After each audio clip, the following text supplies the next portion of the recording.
제20대 대통령 선거에서 국민의힘 윤석열 후보가 당선됐습니다. 전례 없는 박빙의 승부 끝에 마무리된 이번 대선에서 나타난 민심의 의미 그리고 앞으로의 과제, 계속해서 YTN 대선 특별방송 민심 2022에서 집중적으로 짚어보겠습니다.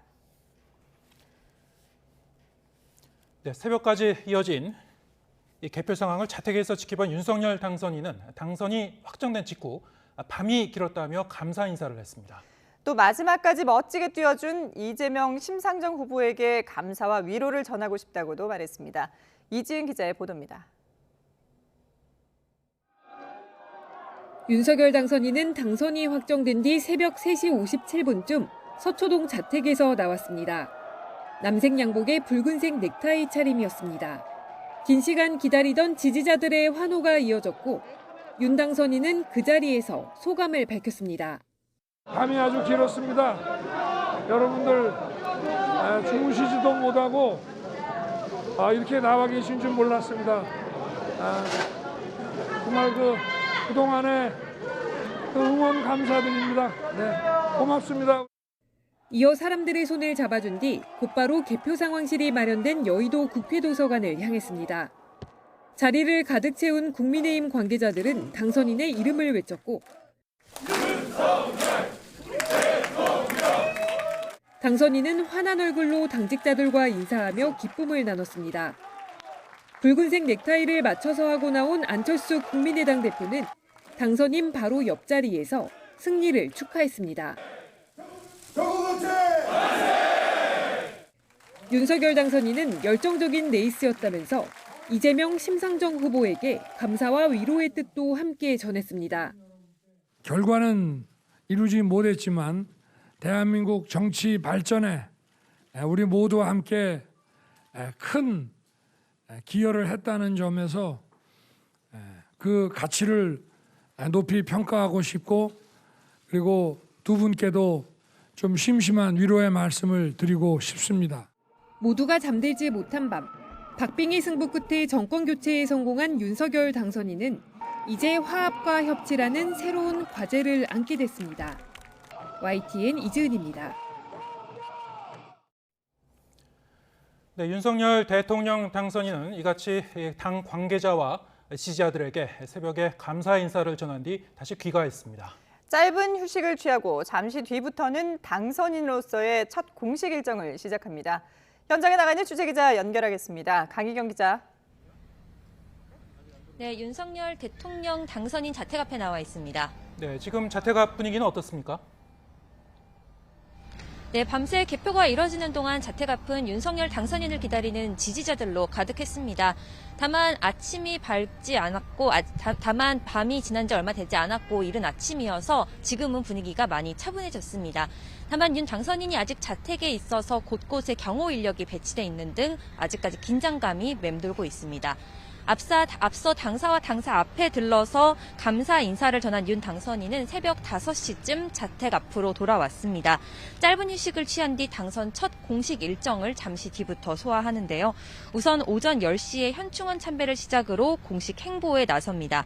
이어 오전 11시 국회 도서관에서 기자회견을 열고 국민에게 당선 인사를 합니다. 오후에는 중앙선거대책본부 해단식을 하고 곧바로 의원총회에도 참석할 것으로 보입니다. 윤 당선인은 선거 당일인 어제는 별도 공개 일정 없이 집에서 투표와 개표 상황을 지켜봤습니다. 지지자들도 밤새 자택 앞을 지켰는데요. 당선이 확실시되자 새벽 4시쯤 모습을 드러냈고 자택 앞에 모여있는 지지자들과 인사를 나눴습니다. 이후 당 개표 상황실을 찾아 첫 소감으로 화합과 통합을 강조하기도 했는데요. 오늘 공식 일정에서 어떤 대국민 메시지를 전달할지 관심이 모이고 있습니다. 지금까지 윤석열 당선인 자택 앞에서 YTN 강희경입니다. 역대 최고의 사전투표율을 기록하며 25년 만에 80%를 넘기는가 했던 이번 대선 전체 투표율은 77.1%로 집계돼 19대 대선보다 0.1%포인트 낮게 기록됐습니다. 지역별로는 광주광역시 투표율이 가장 높았고 제주가 가장 낮았습니다. 한현희 기자가 보도합니다. 이번 20대 대통령 선거의 최종 투표율은 77.1%로 잠정 집계됐습니다. 아침 6시에 시작된 투표는 순조롭게 진행돼 오전 투표율은 가파르게 올랐습니다. 하지만 오후 1시 사전 투표율 36.93%가 합산된 뒤 오후 들어서부터는 증가폭이 서서히 떨어졌습니다. 결국 지난 대선 투표율 77.2%보다 0.1%포인트 적은 77.1%를 기록했습니다. 역대 가장 높은 사전 투표율이 최종 투표율을 더 끌어올릴 것으로 기대됐지만 결과적으로 분산 투표가 됐다는 분석이 나옵니다. 또 보궐선거로 본투표를 저녁 8시까지 진행했던 지난 대선보다 투표 시간이 짧았던 것도 영향을 미친 것으로 보입니다. 지난 1997년 15대 대선 이후 25년 만에 투표율 80%를 넘길 거란 기대도 이뤄지지 않았습니다.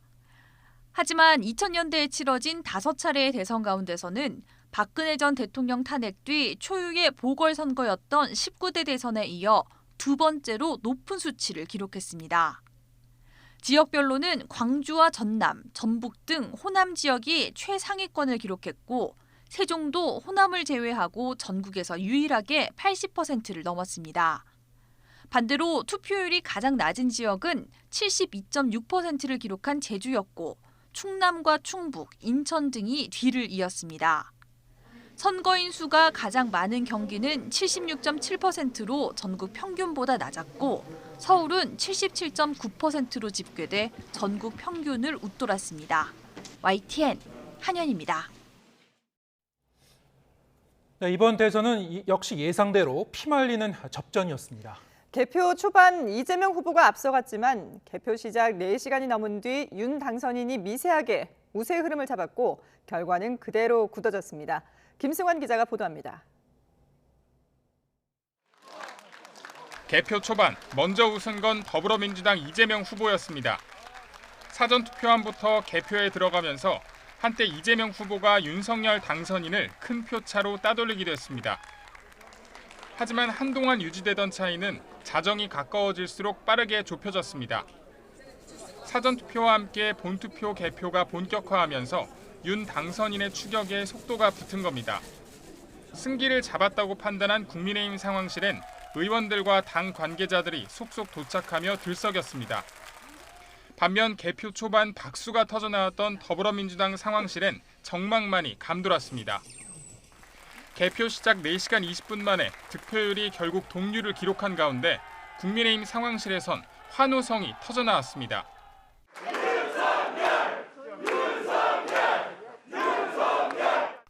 이후 근소한 차이로 윤 당선인이 앞서 나가기 시작했고 개표율 85%를 넘어선 뒤 당선 유력권에 들었습니다.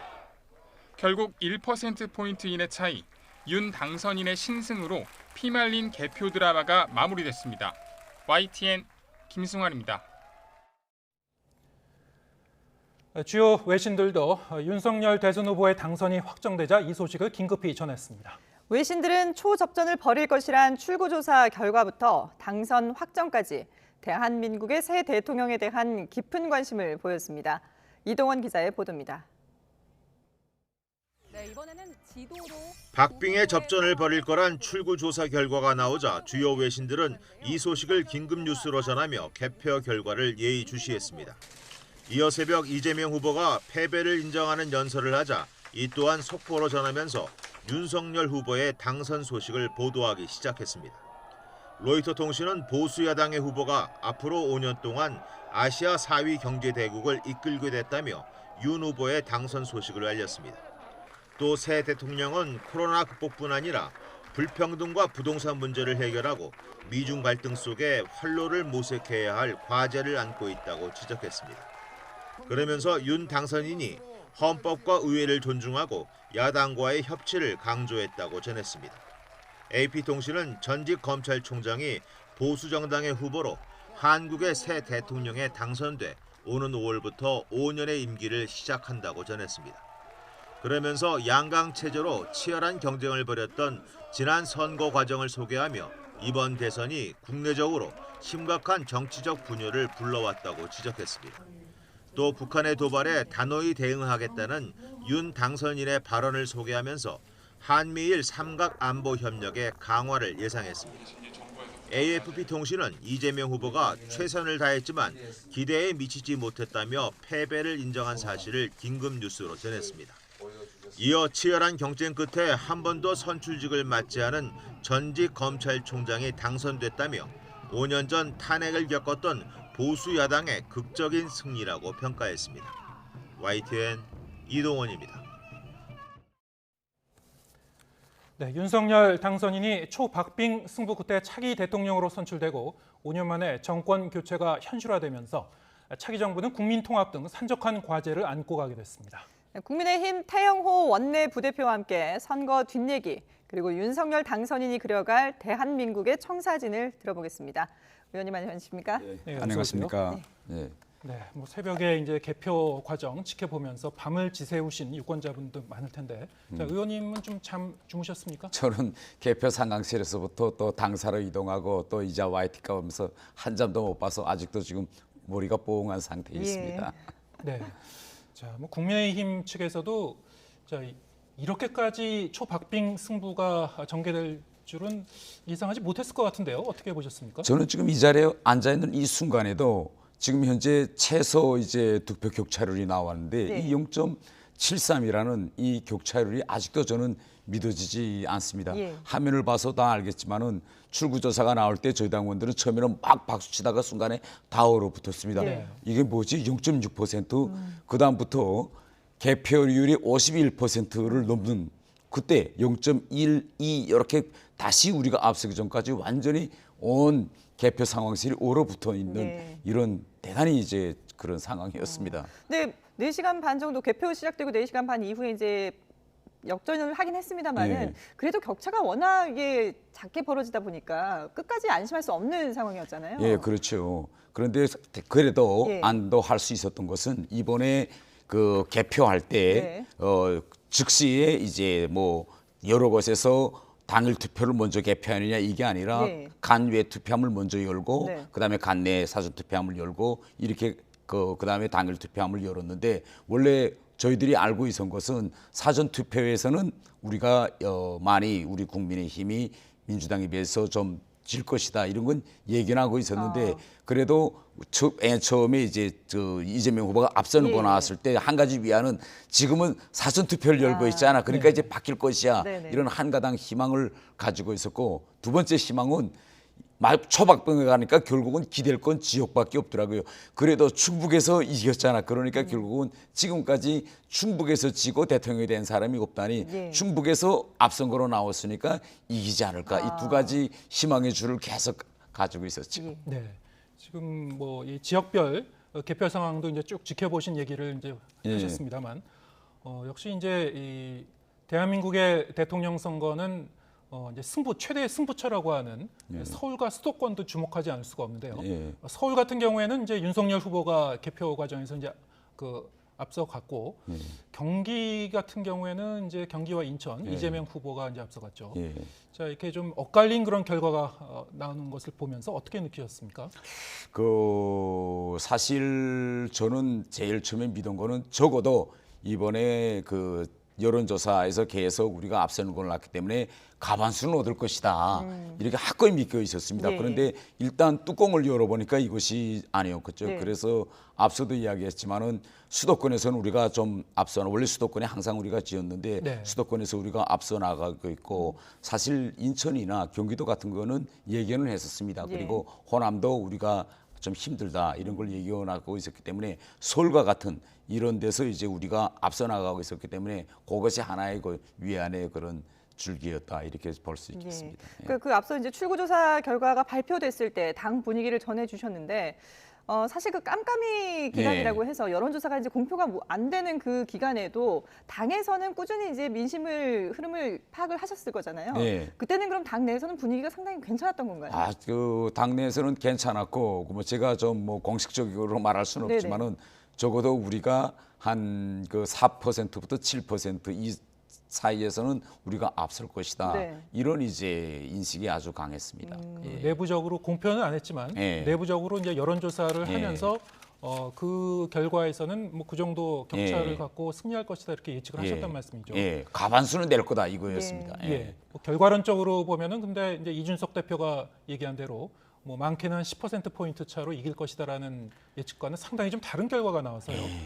자, 이렇게 되면은 사실 그동안 이제 이 선거 과정에서도 상당히 뭐 이 정치의 양극화랄까요? 예. 많은 이제 갈등과 그런 그 대립의 모습을 볼 수가 있었는데요. 상당히 또 많은 유권자들이 그 윤석열 후보가 아닌 다른 이제 후보를 선택을 했단 말이죠. 예. 자, 이런 결과에 대해서도 좀 상당히 좀 무겁게 받아들여야 될 필요성도 있을 텐데 어떻게 좀 보고 계십니까? 이번 이제 우리가 선거 개표해서 실제 들여다 보니까 우리가 생각했던 것보다 우리나라의 지역 간 갈등, 예. 세대 간 갈등, 또 계층 간 갈등이 대단히 심각하다는 것을 이번 기회에 다시 우리가 학습하는 그런 이제 기회였다. 그리고 앞으로 차기 이제 윤석열 정부에서도 대통합의 이런 그런 구호를 들고 이 각종 갈등을 이제 봉합해야 되지만은 이 과정이 순탄치 않을 것이다. 저는 네네. 이렇게 정말 생각하고 예. 있습니다. 지금 이제 그 윤석열 당선인이 당사에 가서 그 확정되고 나서 국민의힘 상황실과 당사에 가서 이제 밝힌 소감들이 저희가 이제 자막으로 내보내드리고 있는데 네. 그때도 국민 통합이라는 얘기를 했거든요. 네. 근데 이제 뭐 많은 국민들에게 좋은 메시지이긴 합니다만은 말씀하신 것처럼 과제가 많이 남아 있는 그런 상황이고요. 네. 뭐 물론 이제 상황실이나 당사를 방문했을 때 많은 분들이 환영을 해주고 축하의 박수도 보내주고 네. 분위기가 상당히 뜨거웠습니다만은 혹시 당 관계자들에게 따로 뭐 전한 메시지나 이런 것들이 있었나요? 그 당 관계자들에게 따로 뭐 특별히 전한 메시지 그런 내적인 메시지가 있었는지는 저는 잘 파악하지 못하고 현지에서는 이제 당 내부의 당 관계자들에게만 따로 전달한 메시지는 따로, 예. 제가 듣진 못했고 예. 시종일관 이제 결과를 보니 정말 갈등이 심각하기 때문에 네. 이제부터 우리 당이 들고 나가야 할 구호는 결국은 대통합이 아닐까 네. 이런 이제 인상을 강하게 받았습니다. 예. 자, 이번 이제 대선 결과를 보면요. 어제 저녁에 사실 이제 이 방송사들의 이제 출구조사 결과에서는 이 연령별, 성별 이 지지 성향이 어느 정도 좀 나왔습니다만 예. 좀 예상과 달리 이른바 이제 그 20대 남성과 20대 여성의 이 투표 성향이 상당히 좀 정반대로 나왔습니다.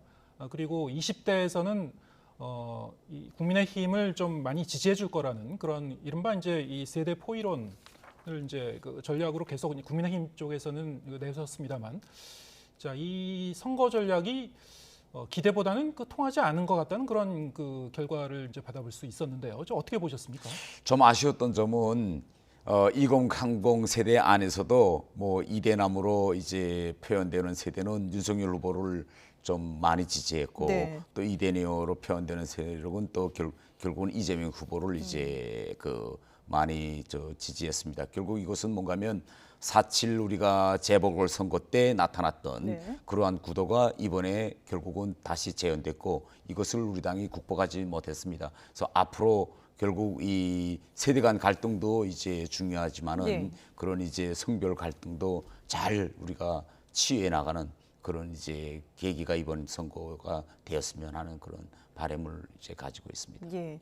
앞으로 그런 부분들을 어떻게 이제 통합을 해 나갈지가 상당히 좀 어려울 수도 있다라는 생각도 드는데요. 예. 글쎄요, 근데 그 선거 전략을 짜실 때는 확실히 이게 이제 세대 간이라든지 뭐 연령대별로 이렇게 좀 집중적인 그런 공약을 하는 부분들이 있긴 있었던 거죠. 전략적으로. 뭐 많은 분들이 뭐 전략적으로 뭐 우리가 뭐 2030 세대에서 특히 거기에서 남성 세대를 공략하려는 이런 뭐 또 민주당에서는 이걸 보고 갈라치기 네네. 뭐 이런 전략이 아니냐. 근데 실질적으로 뭐 그렇게 갈라치기 그런 건 아니고 이건 좀 대단히 큰 오해인 것 같습니다. 여러 가지 많은 공약들을 내놓는데 일단 두 진영에서 선거로 돌입하면 네. 어차피 상대 진영에서 내놓은 이런 모든 구호라든가 공약이라든가 여기에 이런 프레임을 씹어서 공격하기 마련이기 네. 때문에 저희 당이 특별히 뭐 갈라치기 전략을 세워가지고 남성 세대를 집중적으로 표심을 얻기 위한 이런 전략을 나갔다. 이거는 오해라고 저는 생각합니다. 네. 네, 일단 뭐 결과론적으로는 이제 그 대선 결과에 나타난 민심, 예. 자, 이 부분에 대해서 이제 국민의힘 측에서도 많은 이제 성찰과 토론이 또 있어야 될 것 같고요. 예. 윤석열 당선인 같은 경우에도 이제 이 후보로서 이 대선에 임했을 때와 이제 당선인으로서 확정됐을 때 앞으로의 이제 이 태도는 좀 앞으로 이제 소명과 소임이 좀 달라질 것 같은데요. 예. 지금 말씀하신 대로 이제 국민 예. 통합을 이제 당선 직후에 이제 일성으로 밝혔고, 또 말씀하신 대로 뭐 성별, 세대 또 그뿐 아니라 이제 계층 여러 가지 이제 우리 사회의 갈등과 이런 대립 구도를 어떻게 이제 통합해 나갈 건가, 자 많이 고민해야 될 것 같습니다. 예. 자, 이 국민 통합을 위해서는 사실 이제 이 당선인의 아무래도 이 책임이 이제 막중할 것 같은데요. 자, 윤석열 당선인 같은 경우에 이 선거 과정에서 옆에서 이제 쭉 지켜보시지 않았습니까? 예. 자, 옆에서 겪어본 윤석열 당선인은 어땠습니까? 저는 우선 윤석열 당선인이 이제 국민 통합을 잘 실현할 수 있다고 생각합니다. 왜 그러냐면 제가 이번 선거가 대단히 이제 긴박하게 이루어지는 상황에서 윤석열 후보를 딱 2번 독대했습니다. 네. 그것도 5분 이내에서. 한 가지는 이제 우리 선대위에 이북 오더민 다문화 탈북민 위원회가 없기 때문에 이분들의 마음을 듣을 수 있는 네. 이런 위원회 자체가 구조적으로 없어서 제가 찾아가서 후보에게 왜 이런 위원회를 내야 되느냐라고 이야기는 제가 알아들으시더라고요. 예. 그리고 그러면 이제라도 조직 총괄본부에 내오자 해서 즉시 거기서 결론 주시고, 두 번째는 선거가 더 이제 진행되면 의원들이 이제 후보한테 찾아가서 여기에 갑시다 저기 갑시다 막 이제 후보를 여기저기로 이제 끌고 다니면 혼란이 생길 수도 있기 때문에 당 내에서도 의원들이 될수록 후보를 찾아가지 말라고 이제 자제합니다. 네. 그런데 제가 이북 오더민 행사에는 꼭 가야 되겠다 해서 면담을 요청하고 들어가서 이북 오더민 행사에는 가셔야 됩니다 이야기하니까 후보가 듣으시더니 5분 만에 가겠습니다라고 결정해서 이렇게 제가 초선 의원이지만은 네. 제 말을 즉시 듣고 그 자리에서 결론 주신 이런 모습을 보면서 앞으로 이런 열린 마음을 가지고 모든 그 계층과 또 이런 세대들의 말을 경청하고 결심을 내려주신다면 예. 국민 통합 같은 이런 큰 과제도 슬기롭게 저는 헤쳐나갈 수 있다 이렇게 보고 있습니다. 예. 지금 이제 그 당선이 확실하게 된 이후에 개표 상황실을 찾아서 연설을 하는 모습이 나왔는데 그 자리에 안철수 국민의당 대표도 같이 자리를 했거든요. 윤 당선인도 합당에 대한 얘기도 분명히 했습니다. 빠른 시일 안에 합당을 해서 또 이제 꾸려나가겠다라고 얘기를 했는데, 많은 분들이 이제 이 합당이 과연 어떤 방식으로 이루어질 것이냐, 그것도 상당히 관심을 가지고 보고 있는데 어떤 과제가 있다고 보세요? 지금까지 합당 문제와 관련해서 안철수 후보 대표가 말한 거 보면 우리 당을 합해가지고 좀 국민의힘 두 당을 합해가지고 중도 실용적인 당을 만들고 싶다. 네네. 이거는 좀 내용적으로 좀 새로운 그런 모습을 갖추는 이런 말씀을 많이 하셨는데, 그러면서도 이제 시간적으로 보면 오늘 아까 윤석열 후보도 당선인도 말씀하셨지만 빨리 합당하겠다. 네. 이건 내용도 중요하지만 물리적으로 일단 한 집안에 다 들어오자. 네. 네. 그래서 들어온 다음에 내용도 바꾸고 뭐 이런 문제도 이제 있을 것 같고, 그래서 저는 일단 내용이 먼저냐 아니면 물리적인 합당이 먼저냐 보면 시간적으로 물리적인 합당을 좀 해야 되지 않을까 저는 개인적으로 이렇게 판단하고, 다른 네. 하나는 시간이 지금 대단히 긴박합니다. 6월 1일에 지선이 이제 예, 시작되거든요. 지방선거가 있죠. 그러면 지방선거를 앞두고 이제부터 앉아서 내용 수정하고 당 정강을 다시 만들고 뭐 이걸 한다면 대단히 많은 시작부터 못 해보고 또 분란이 일 수 있기 때문에 네. 일단 6월 지선을 이기는 방향에서 물리적으로 일단 한 집안에 한 식구가 먼저 되는 과정이 먼저가 아닐까, 순위권을 우선 거기다 둬야 되지 않을까 이렇게 저는 생각하고 있습니다. 윤석열 당선인이 그 당초에는 이제 일주일 안에 당선되면 일주일 안에 합당을 추진하겠다 이렇게 밝혔습니다. 네. 자, 이 두 당을 이제 합치기 위해서는 여러 가지로 뭐 절차상에 네. 복잡한 문제가 있을 텐데요. 그 단기간에 가능한 건가요? 저는 우선 오늘 나온 이제 뉴스를 이제 제가 본 데 하면 일단 인수위 위원장을 안철수 대표로 이제 하겠다 이렇게 이제 하시겠다고 합니다.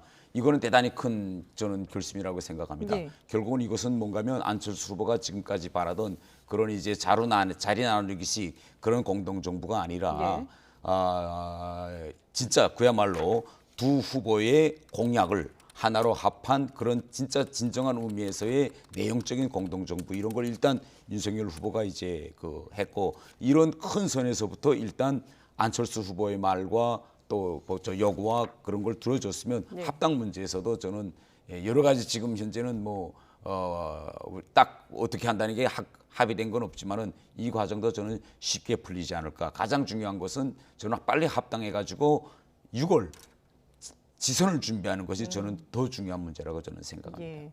근데 지금 뭐 단일화를 한 안철수 국민의당 대표와의 합당도 과제고 뭐 이걸 통해서도 국민 통합을 이룰 수 있겠습니다만은 이재명 후보라든지 뭐 심상정 후보라든지 지금 다른 후보들과의 어떤 소통이라든지 그 이후에 선거 이후에 어떻게 그 관계를 이어가느냐도 앞으로의 그 지지자들, 그 윤석열 당선인이 지지하지 않았던 국민들의 마음을 좀 다스릴 수, 같이 통합할 수 있는 그런 중요한 계기가 될 것 같은데요. 어떤 길이 필요하다고 보세요? 저는 어차피 윤석열 후보 당선인이 대통합으로 갈 수밖에 없는 지금 구조입니다. 정치 네. 구조가. 왜냐하면 지금 민주당이 국회 다수석을 차지하고 있기 때문에 이 민주당과의 협력이 없이는 국정 동력을 얻을 수가 없고 예. 국정을 추진할 수가 없습니다. 이런 현실적인 정치 현 구조적인 문제가 있기 때문에 결국은 이것은 선택이 아니라 어차피 국민 통합 또 민주당과의 협치로밖에 갈 수 없는 이런 현 정치 구조다. 저는 이렇게 이제 보고 있습니다. 예. 네, 지금 이 차기 정부의 그 색깔과 구성을 보기 위해서는 역시 지금 말씀 나눴습니다만 대통령직 인수위원회가 어떻게 구성되는지 예. 구체적으로 어떤 그 사람들이 들어가는지 이게 무엇보다 이제 중요할 것 같은데요. 일단 아까 언급하셨습니다만 대통령직 인수위원회 위원장에는 안철수 국민의당 대표를 내정한 것이 지금 확인이 된 건가요? 지금 뉴스에는 지금 그렇게 네, 나오고 지금 있는데 일부 언론의 취재를 통해서 지금 언론 근데 제가 보도가 직접 되고 있는데요. 우리 당에서 공식 발표한 건 없고 네.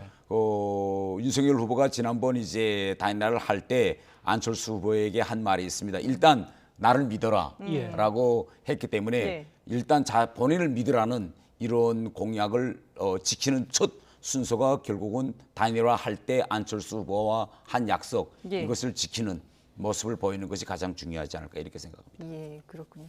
지금 이제 윤석열 당선인이 국내적인 통합도 중요하지만 지금 대외적으로도 북한과의 관계라든지 네. 중국과의 관계 여러 지금 갈등들이 과제들이 많이 남아 있지 않습니까? 그런 부분에서도 상당히 좀 고민이 될 것 같은데 의원님께서 이런 부분에 대해서 조언을 해주신다거나 아니면 가장 시급하다고 보는 과제는 어떤 건가요? 우선 첫째로 지금 현재 그 한미 연합 태세가 대단히 지난 5년간 많이 허물어졌다고 볼 수 있습니다. 네. 지난 5년간 문재인 정부 시절에 들어와서 북한의 핵 무장력은 더 고도화되고 더 질적으로 향상됐는데 네. 이에 비해서 우리 한미 연합 방위 태세는 우선 야외 기동 훈련과 같은 가장 기초적인 이런 연합 훈련도 못한 상태로 있습니다. 그래서 윤석열 후보가 올라가서 첫 번째로 할 일은 이 안보 문제에서 지금까지 하지 않았던 한미 연합 방위 태세를 다시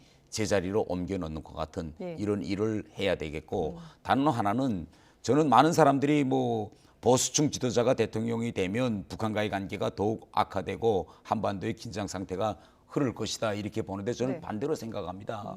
오히려 저는 이번에 윤석열 당선인이 이제 됐기 때문에 네. 북한과의 관계가 지난 문재인 정부 때보다 오히려 더 좋은 이제 관계로 흐르지 않을까 저는 이렇게 판단하고 있습니다. 네. 왜냐하면 우리가 문재인 정부의 지난 5년간을 보면 제일 관계가 악화됐을 때가 2017년 문재인 대통령이 같이 집권 초기였어 임기 초반에 북한이 핵실험들을 하고 2017년 11월 달에 ICBM 발사도기에서 미국과의 초긴장 상태로 갔고 그러다 풀렸다가 지금 2022년 초에 지금 대단히 최악의 상태로 왔습니다. 그리고 지난 문재인 정권 시기에 지난 남북관계에서 없었던 남북연락사무소 폭파가 이건 거의 전쟁과 같은 건물을 아예 까부시는 이런 일이 있었는데 네. 아마 윤석열 후보 당선인이 임기 기간에는 이런 최악의 상태까지는 저는 가지 않을 것이다. 저는 이렇게 생각하고 왜 그러면 제가 이렇게 생각하냐면 이 북한과의 관계에서는 전략적 모호성 모든 문제를 애매하게 끌고 나가면 안 됩니다. 할 말은 하고 원칙적 있는 말을 해야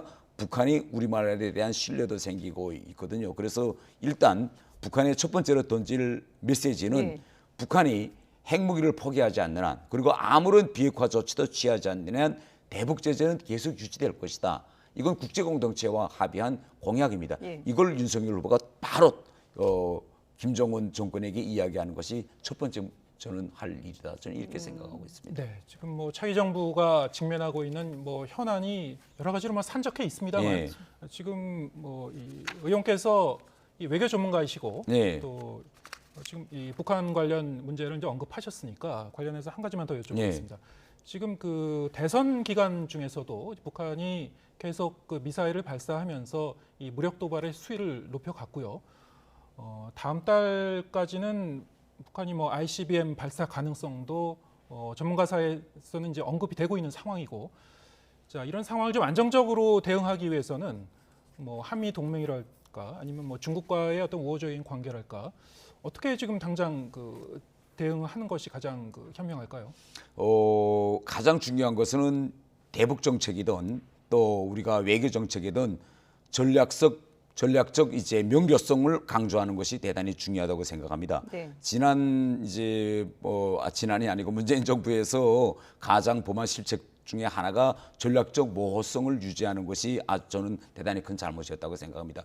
이 한 개 국가의 외교나 또 대북 정책에서의 이런 모호성을 유지하면 네. 이것이 그 단계에서는 좋아할 듯 보였지만은 일정한 시간이 지나 보면 상대방에게 오판을 불러일으킬 수 있는 이런 위험성이 더 큽니다. 그래서 윤석열 후보 같은 경우는 이제 이번에 모든 문제에 대해서 아주 전략적 명백성을 대단히 강조했기 때문에 이렇게 우리가 가지고 있는 가치관, 네. 그다음에 외교에서의 전략적 원칙 이런 것을 명백히 뚜렷이 하는 것이 오히려 저는 상대방으로 하여금 필요 없는 기대치를 가진다거나 오판을 할 수 있는 그런 리스크를 없애줄 수 있기 때문에 네. 윤석열 후보의 대북 정책과 지금 안보 정책이 오히려 한반도를 평화적인 상황으로 끌고 가는 데는 더 실용적이고 효과적일 것이다. 저는 이렇게 보고 있습니다. 모호함보다는 정확한 정책을 내는 것이 훨씬 더 효과적이다라고 말씀하셨는데 예. 그러면 지금 이제 윤석열 당선인이 이제 당선이 확정된 지 몇 시간 지나지 않았는데 북한도 우리 내부의 지금 이 선거 과정을 쭉 지켜보고 있을 거란 말이죠. 예, 당연하죠. 북한 사정을 잘 아시니까 예. 김정은 정권에서 그러면 혹시 이번 그 대선에 대한 결과에 대한 어떤 반응이라든지 이런 것들이 나올까요? 어떻게 전망하세요?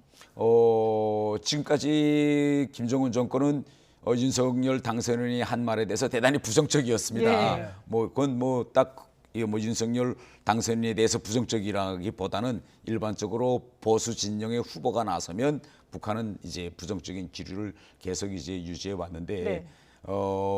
앞으로 이 북한이 이제 뭐 전략적 도발과 같은 이런 것도 할 수 있다고 저는 생각합니다. 왜? 네. 북한은 항상 한국에서 새로운 이제 행정부가 들어서면 임기 초반에는 네.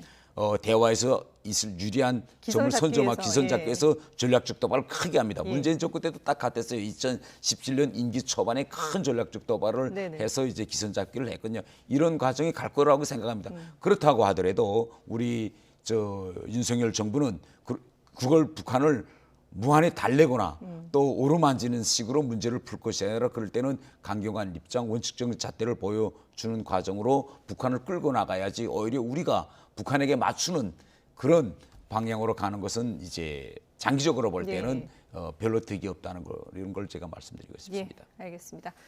네, 지금까지 태영호 의원과 함께 얘기 나눠봤습니다. 잘 들었습니다. 예, 감사합니다.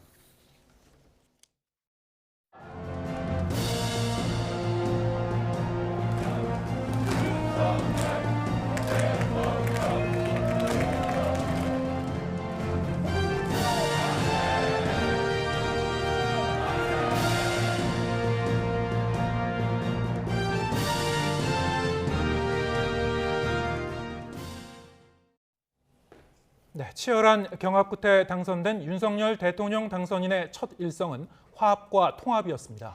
의회를 존중하고 야당과 협치하겠다며 국민을 위해 힘을 합쳐 하나가 되자고 강조했습니다. 신윤정 기자가 보도합니다. 윤석열 대통령 당선인이 당선 확정 이후 내놓은 첫 대국민 메시지는 화합이었습니다. 선거 과정에서 뜨겁게 경쟁한 이유는 모두 국민을 위해서라며 이제 힘을 합치자고 말했습니다. 경쟁은 일단 끝났고 우리 모두 힘을 합쳐서 우리 국민과 대한민국 위해서 우리 모두 하나가 되어야 한다고 생각합니다. 하나가 되기 위해 새 정부를 준비하는 과정에서부터 야당과의 협치를 약속했습니다. 제1야당이 된 더불어민주당 의석수는 172석, 윤 당선인으로서도 협조가 절실한 상황입니다. 헌법 정신을 존중하고 의회를 존중하고 야당과 협치하면서 국민을 잘 모시도록 하겠습니다. 또 국민의힘 외연을 넓히고 인수위와 공동정부 구성까지 함께 협의하기로 한 국민의당과의 합당도 조속히 마무리 짓겠다고 밝혔습니다. 당사업 무대로 자리를 옮긴 윤 당선인은 대선 과정에서 둘로 쪼개진 민심을 확인한 만큼 국민 대통합을 거듭 강조했습니다.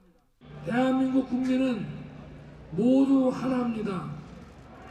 지역이나 진영이나 계층이나 이런 거 따질 것 없이 국민 모두 하나라는 마음으로 저도 이 나라의 국민 통합을 최우선으로 생각하겠습니다. 초심을 잃지 않겠다고 강조한 윤 당선인이 취임 일성인 화합과 통합을 이루기 위해 어떤 행보를 보일지 주목됩니다. YTN 신윤정입니다.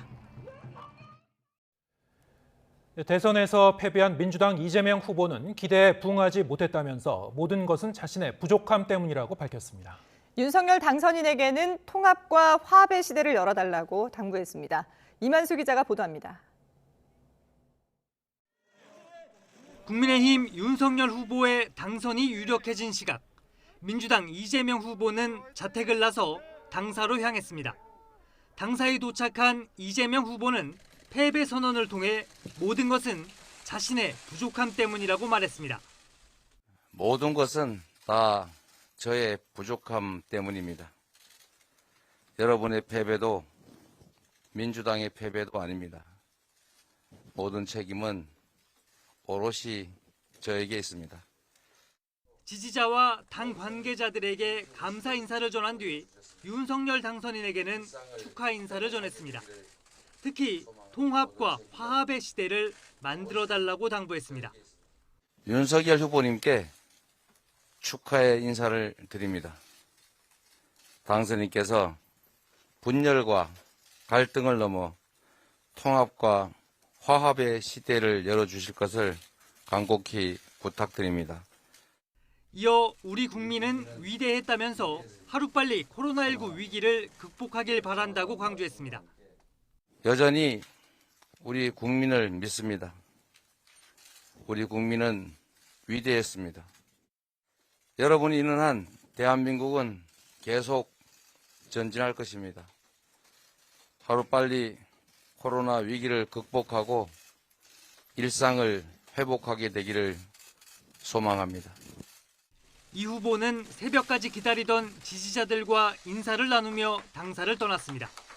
소년공에서 성남시장, 경기지사를 거쳐 대권을 꿈꿨던 이재명 후보의 파란만장했던 정치 행보는 여기서 일단 멈추게 됐습니다. YTN 이만수입니다. 오는 5월 10일 윤석열 대통령 당선인이 취임하기 전까지는 대통령직 인수위원회가 출범해 차기 정부 5년의 밑그림을 그리게 됩니다. 5년 전 탄핵 대선에서는 선거 다음 날 곧바로 국정을 수행해야 했던 만큼 10년 만에 인수위가 꾸려지게 됐습니다. 염혜원 기자입니다. 새 대통령 당선인을 위한 첫 조직은 대통령직 인수위원회입니다. 오는 5월 10일 취임식 전까지 국정과제 선정부터 정부 조직 개편까지 새 정부 5년의 청사진을 맡아 그리는 역할을 하게 됩니다. 통상 당선 2, 3주 안에 출범해 50일가량 한시적으로 운영됩니다. 당선인은 위원장 1명과 부위원장 1명, 24명 이내의 위원들을 임명하고 각 부처에서 공무원들을 파견받을 수 있습니다. 가장 최근 꾸려졌던 인수위원회는 10년 전 박근혜 전 대통령 당선 때입니다. 당시 인수위는 당선 19일 만에 출범됐습니다. 박근혜 대통령 인수위원회가 오늘 현판식을 열고 공식 출범했습니다.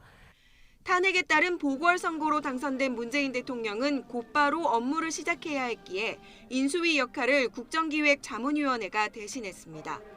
새 정부의 국정 철학을 엿보게 한다는 점에서 인수위원회의 백미는 인선입니다. 지난 1987년 13대 대선 이후 역대 정권 인수위원장을 보면 정치인 출신이 3명, 학계 2명, 법조계 한명순이었습니다.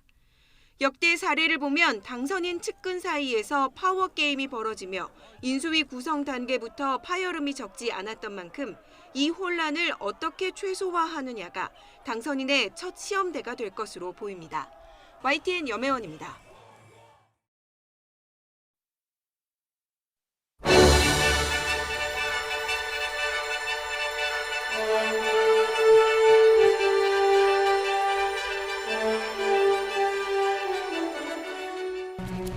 국정원 직원이 인터넷 여론 조작에 개입했다는 주장과 관련해 경찰 수사에 불법 선거 운동을 하였다고 단정할 만한 물증이 발견되지 않았습니다. 검찰은 경찰 수뇌부가 국정원 댓글 사건을 축소하려 했다는 의혹을 원세훈 전 원장에게 징역 3년의 실형을 선고하고 법정 구속했습니다.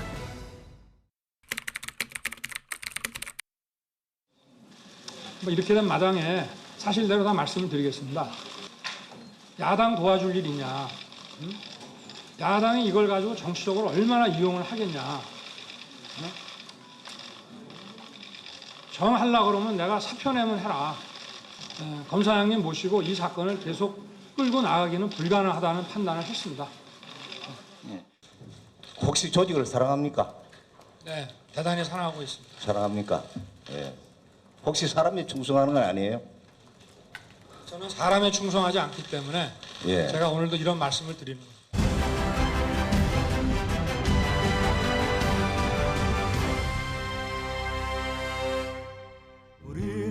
검사 윤석열은 이렇게 알려졌습니다. 박근혜 정부에서 이명박 정부 국정원의 여론조작 사건을 수사하면서 외압을 받았다고 폭로한 겁니다. 사람에게 충성하지 않는다는 말은 국민 뇌리에 남았지만 결국 좌천으로 이어졌습니다.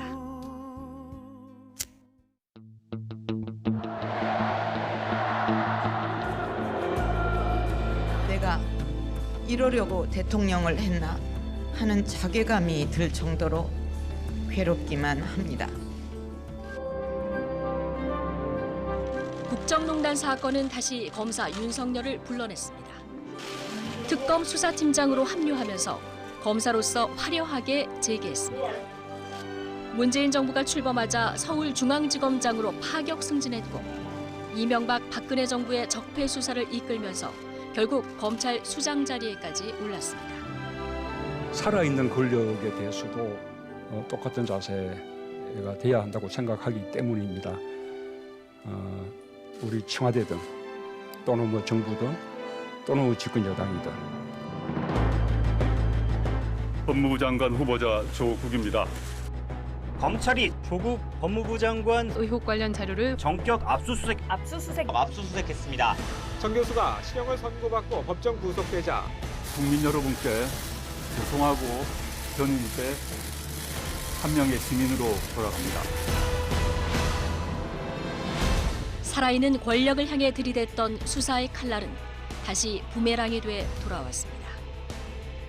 글쎄요, 무슨 뜻인지 모르시겠다고요. 순진하게 예. 제가 이 말귀를 원래 잘 못 알아듣거든요. 어떻게 제가 그걸 하세요? 해석을 잘했으면 쫓겨났겠습니까? 아니요, 해석을. 조국 수사를 계기로 검사 윤석열에 대한 여야의 평가는 뒤바뀌었고 광장의 목소리는 양극단으로 갈라졌습니다.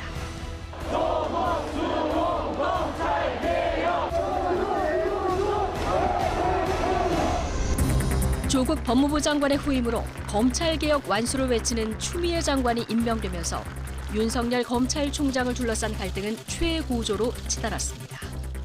장관의 말을 겸허히 들으면 좋게 지나갈 일을 세상 지휘랍시고 찌갈치고 일을 더 꾸이게 만들었어요. 일단 법리적으로 보면은 검찰총장은 법무부 장관의 부하가 아닙니다. 중상모략이라는 단어는 제가 쓸 수 있는 가장 점잖은 단어라고 저는 생각합니다. 수사 지휘 배제부터 사상 초유 현직 검찰총장 징계까지 사실상 식물총장이라는 평가까지 들어야 했던 윤석열. 정말 그 내로남불의 전형을 봤습니다. 어떤 뭐 명분이고 헌법이고 뭐 상식이고 이런 거 없이 무조건 정말 그 어떤 조직같이 자기들의 이익에 절대 복종하는. 하지만 정권의 압력이 커질수록 국민적 지지는 상승했고 이른바 별의 순간을 잡기에 이르렀습니다.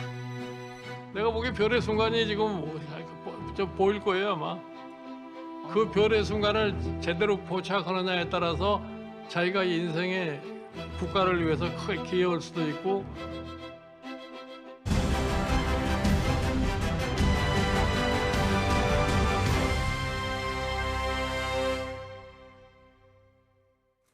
저 윤석열 반드시 정권 교체를 이루겠다는 결실함으로 나섰습니다. 정치인 윤석열은 공정과 상식을 외치며 대권 도전을 선언했습니다. 하지만 정치 신인의 여의도 입성은 순탄치 않았습니다. 제가 지도부에도 그 입당 시기가 그렇게 늦지는 않을 것이다 라고 이제 말씀을 드렸고 그런 충분한 소통 하에 다시 상의를 했어야 되는 부분이 아닌가. 형식에 있어가지고는 굉장히 좀 아쉬운 부분이 있긴 합니다. 의도가 뭔지 모르겠으니까. 주변 반대를 무릅쓰고 공정한 경쟁을 하겠다며 선택한 국민의힘 입당과 경선. 정치 고수들과 경쟁해 제1야당 후보로 거듭났지만 이후에도 시련은 계속됐습니다.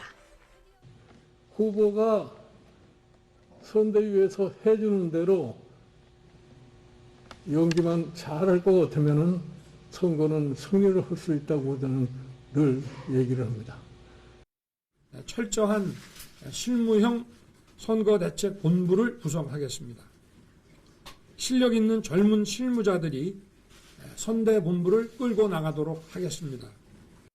하지만 위기 때마다 특유의 돌파력으로 당의 중심으로 우뚝 섰고 마침내 대통령 당선인으로 국민의 선택을 받았습니다.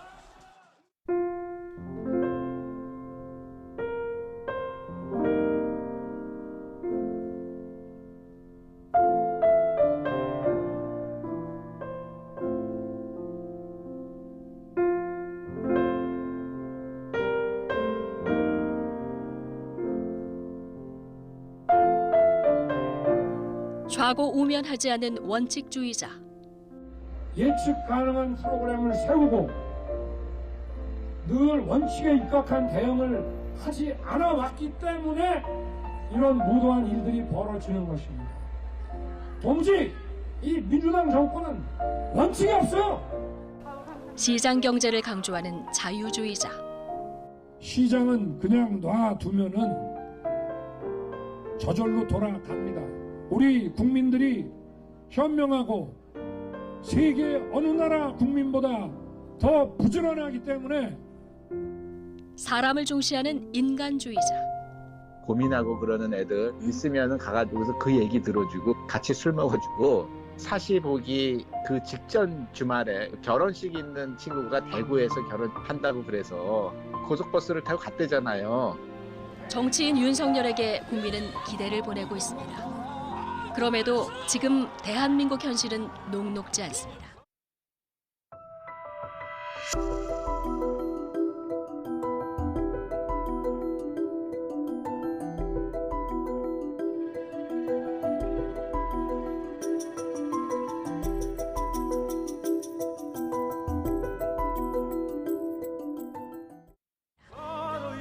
법치를 바로 세우고 공정과 정의를 통해 현재의 위기를 극복하고 미래를 그려나가겠다는 윤석열 당선인의 어깨가 무거운 이유입니다.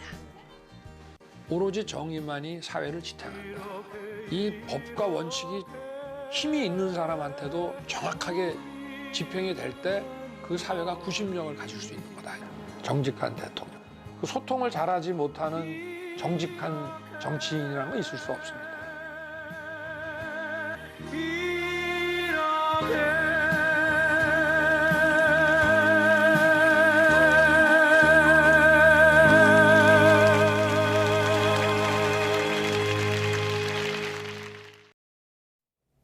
네, 지금 관련 영상 보셨습니다만 윤석열 당선인이 제20대 대통령에 선출됐습니다.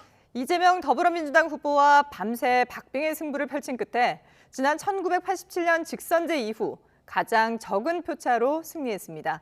김태현 기자의 보도입니다.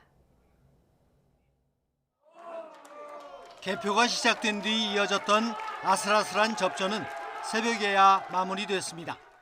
오전 6시 넘어 국민의힘 윤석열 후보의 당선이 확정됐습니다.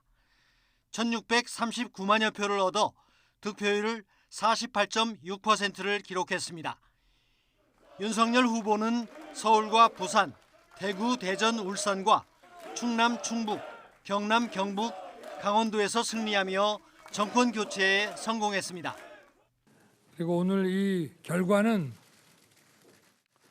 저와 우리 국민의힘 그리고 우리 안철수 대표와 함께한 국민의당의 승리라기보다는 위대한 국민의 승리가 아닌가 그렇게 생각을 합니다.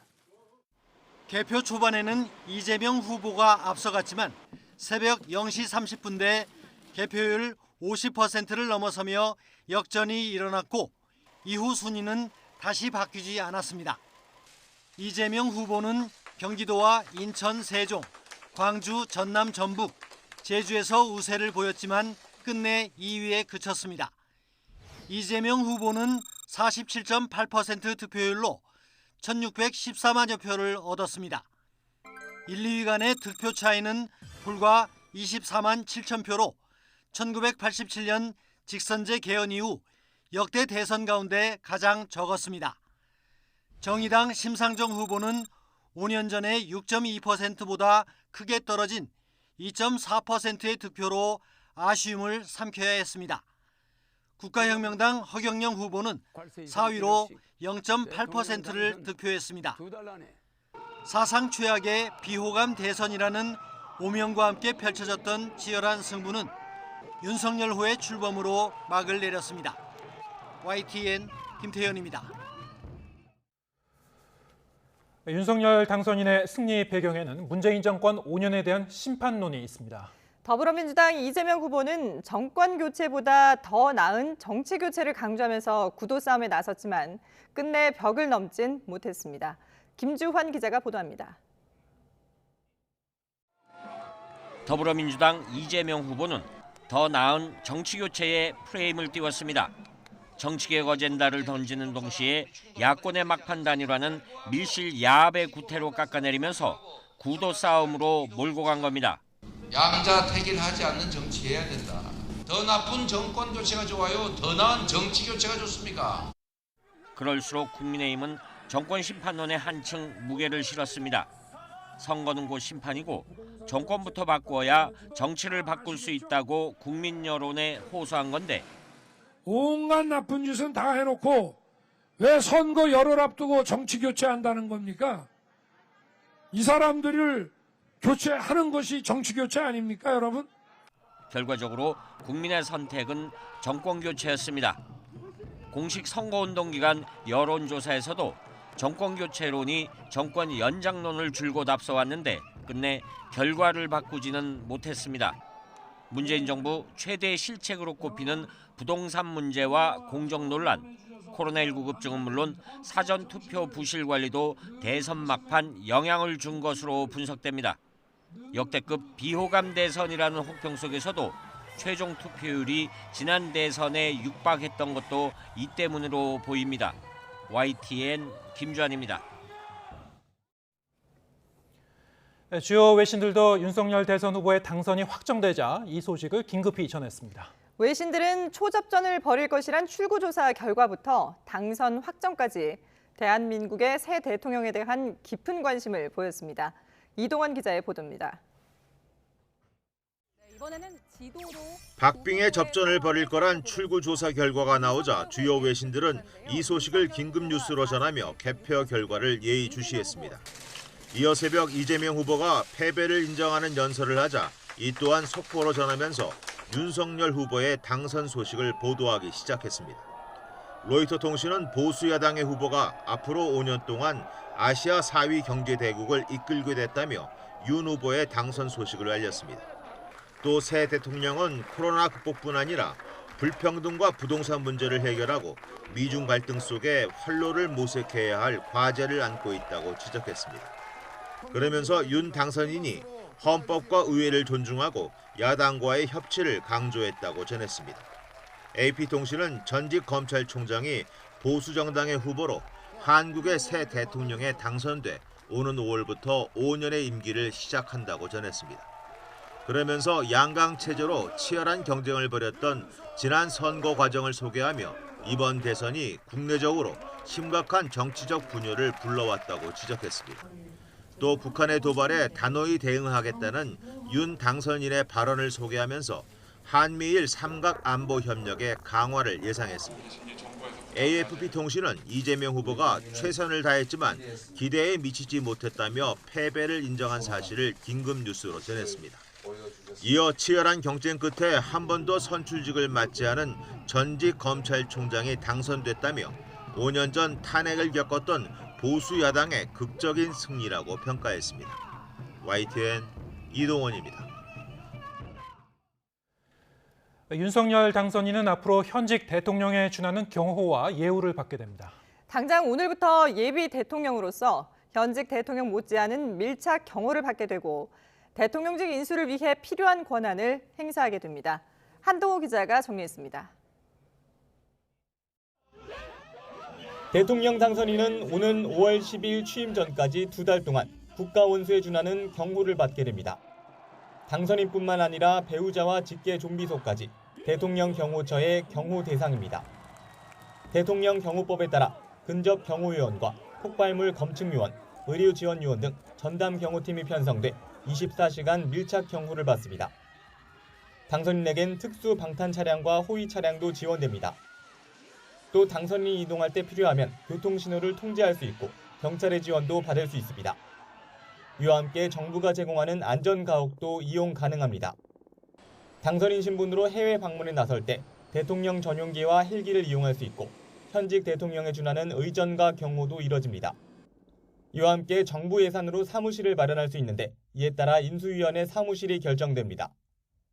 대통령 당선인과 배우자는 국공립병원에서 무료로 진료를 받을 수 있고 민간 의료기관에서 진료를 받아도 그 비용은 국가가 부담합니다. 당선인은 인수위가 꾸려지면 국정에 관여할 수 없지만 정부 각 부처의 국무위원에게 업무 보고를 받아 국정 전반을 파악할 권한을 가집니다.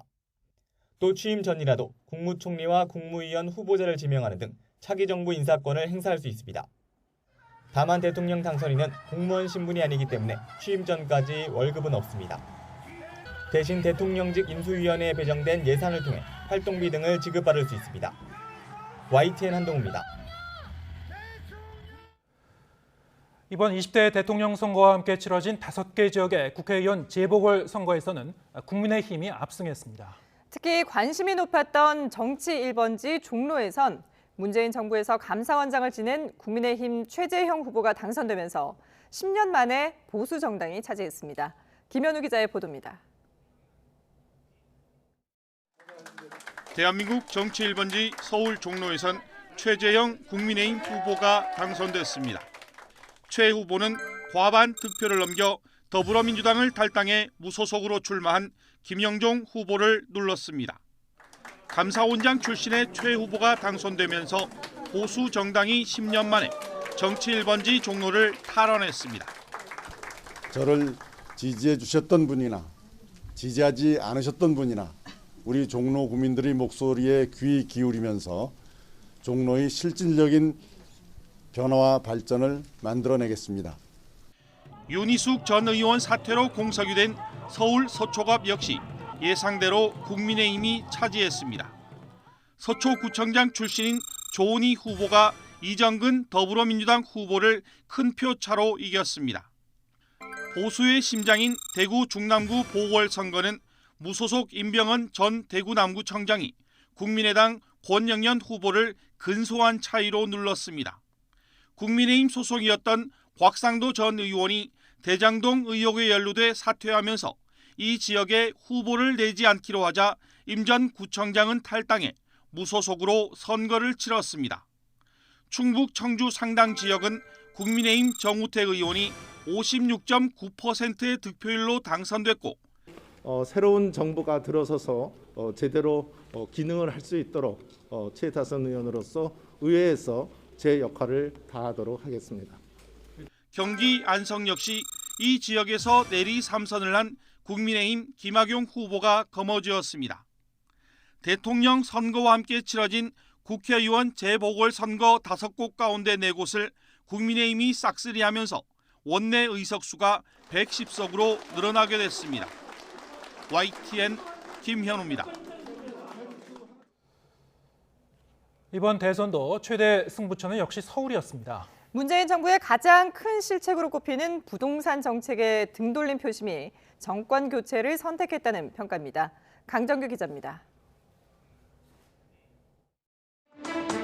28차례 부동산 대책에도 꺾일 줄 몰랐던 서울 집값. 집주인들은 급등한 세금에, 세입자들은 덩달아 오른 전월세 부담에 반발이 확산했습니다. 집값에 등 돌린 서울 표심은 결국 제1야당의 윤석열 당선인을 선택했습니다. 전체 25개 자치구 가운데 집권 여당의 이재명 후보를 선택한 건 11곳. 특히 강남 3구에선 득표율 격차가 더 벌어졌습니다.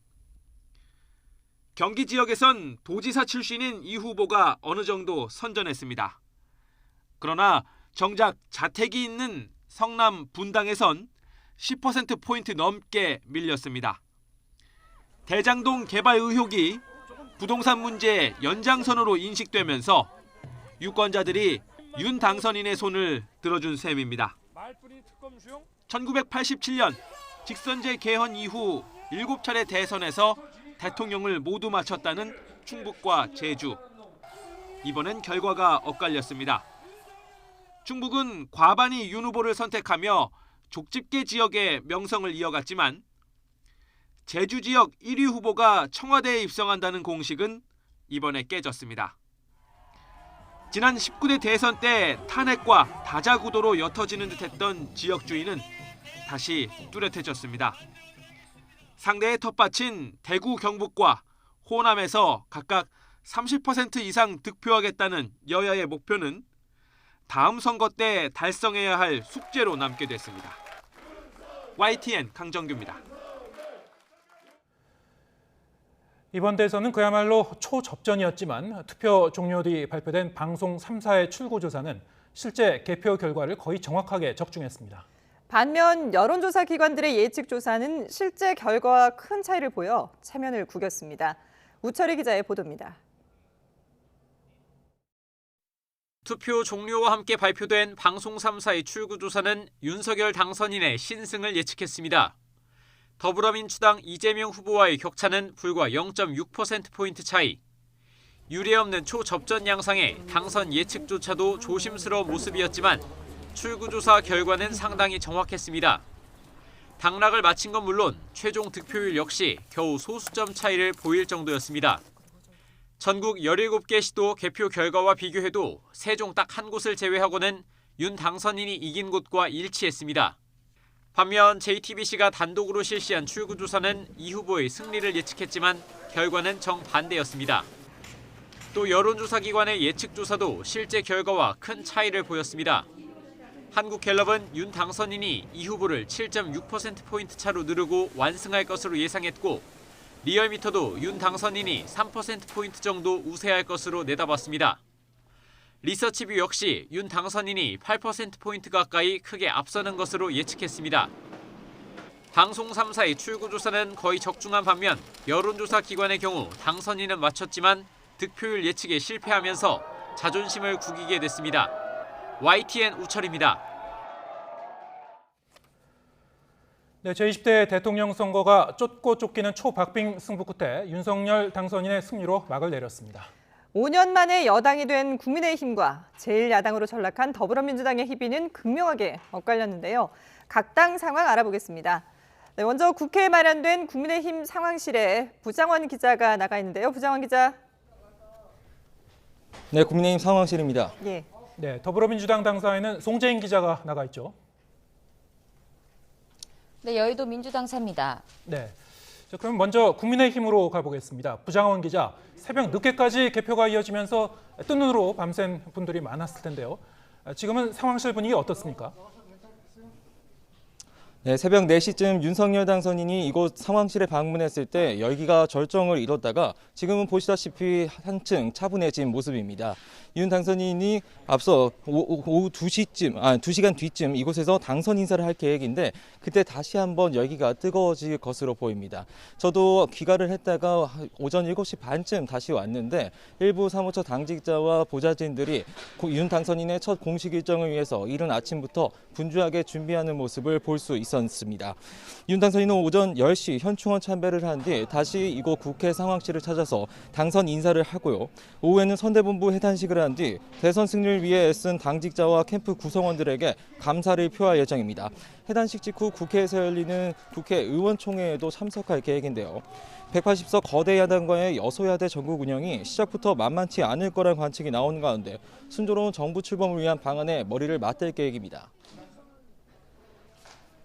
네, 국민의힘 상황 알아봤고요. 이번에는 대선 패배를 수습할 대책 논의에 착수한 더불어민주당 상황 알아보겠습니다. 자, 송재인 기자, 민주당은 오늘 무엇보다 수습책 논의에 분주할 것 같은데요. 관련 일정이 잡혔습니까? 네, 그 시작은 바로 이곳 여의도 민주당사가 될 것으로 보입니다. 대선 패배 결과를 반영하듯 이곳 당사에는 10명가량의 취재진만 자리를 채운 채 가라앉은 분위기를 보이고 있는데요. 민주당은 오늘 오후 2시 이곳에서 선거대책위원회 해단식을 열고 수습대책 논의에 착수합니다. 선거운동 기간을 함께한 실무진 등을 위로한 데 이어 이번 선거를 통해 받아든 아픈 성적표에 대한 반성 역시 내놓을 것으로 보입니다. 당 지도부는 이후 최고위원회의를 열고 향후 당의 진로와 관련한 구체적인 논의에 들어갑니다. 이와 관련해 김영배 최고위원은 YTN에 출연해 국민 눈높이에 맞게 혁신하는 새 출발의 계기로 만들겠다며 비상대책위원회 체제로의 전환 필요성을 언급했습니다. 시기를 못 박아 말하긴 어렵지만 당장 6월 지방선거를 앞둔 상황에서 뼈를 깎는 자성과 혁신이 필요하다고 강조했습니다. 이렇게 되면 현 지도부가 총사퇴하고 원내 지도부가 임시로 당 운영을 대행한 뒤 비대위로 전환되는 방안이 거론됩니다. 민주당은 지난 2017년 촛불 민심을 통해 집권한 뒤 5년 만에 정권 교체를 맞닥뜨린 만큼 패배 책임론에 따른 당내 내홍이 불거질 가능성도 제기되는데요. 그런 만큼 민주당은 당분간 신속한 대열 정비에 주력할 것으로 보입니다. 네, 국민의힘과 더불어민주당 상황 부장원 송재인 기자 동시에 연결해서 살펴봤습니다. 수고했습니다. 네, 문재인 대통령은 오늘 오전 중에 윤석열 당선인에게 직접 전화를 걸어 축하 인사를 전할 예정입니다. 네, 직접 만남도 조율될 예정인데요. 청와대 취재기자 연결해서 알아보겠습니다. 백정규 기자. 네, 청와대 춘추관입니다. 네, 윤석열 후보 당선과 관련해서 문재인 대통령이나 청와대 반응이 나온 게 있습니까?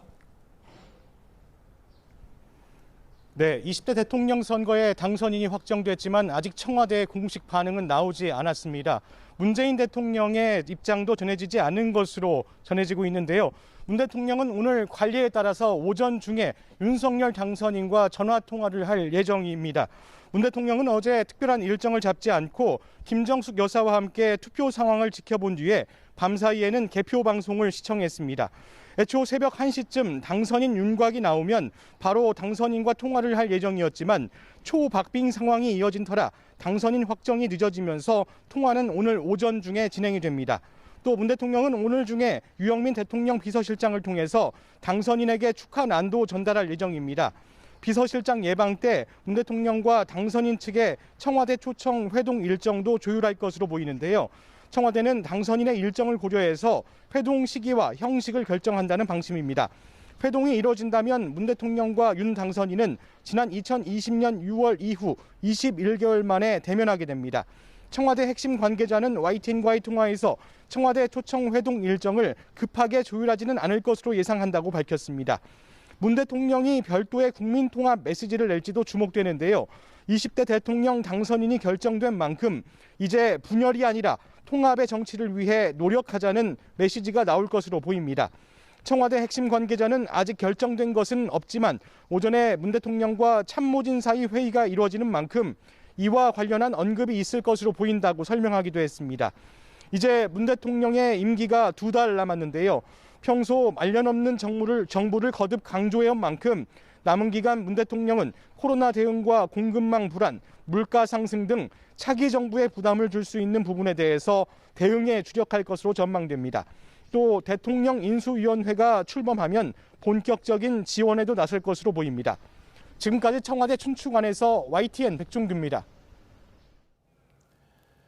국민의힘은 헌정사상 첫 30대 당수와 노련한 중진 지도부의 역할 분담으로 결국 5년 만에 집권 여당이 됐습니다. 하지만 앞으로 여소야대 정국과 국민의당 합당 문제 등 만만치 않은 과제를 풀어나가야 할 것으로 보입니다. 홍주혜 기자가 보도합니다. 지난해 6월 당권을 거머쥔 이준석 대표는 늘 전면에 나서며 민주당을 이슈 파이팅에서 압도했습니다. 김기현 원내대표는 당이 삐걱일 때마다 중재자로 나서며 당의 중심을 잡았고 선거대책위원회 해체 뒤 선대본부를 맡은 중진 권영세 본부장도 정교하게 조직을 이끌며 결국 대선 승리를 견인했습니다. 5년 전 박근혜 전 대통령 탄핵으로 패족 위기까지 몰렸던 당을 집권 여당으로 만들어내며 최고의 성과를 낸 겁니다. 국민의힘 의원님들, 우리 당직자 여러분, 우리 이준석 대표님 정말 고맙습니다. 하지만 한계도 분명히 드러났습니다.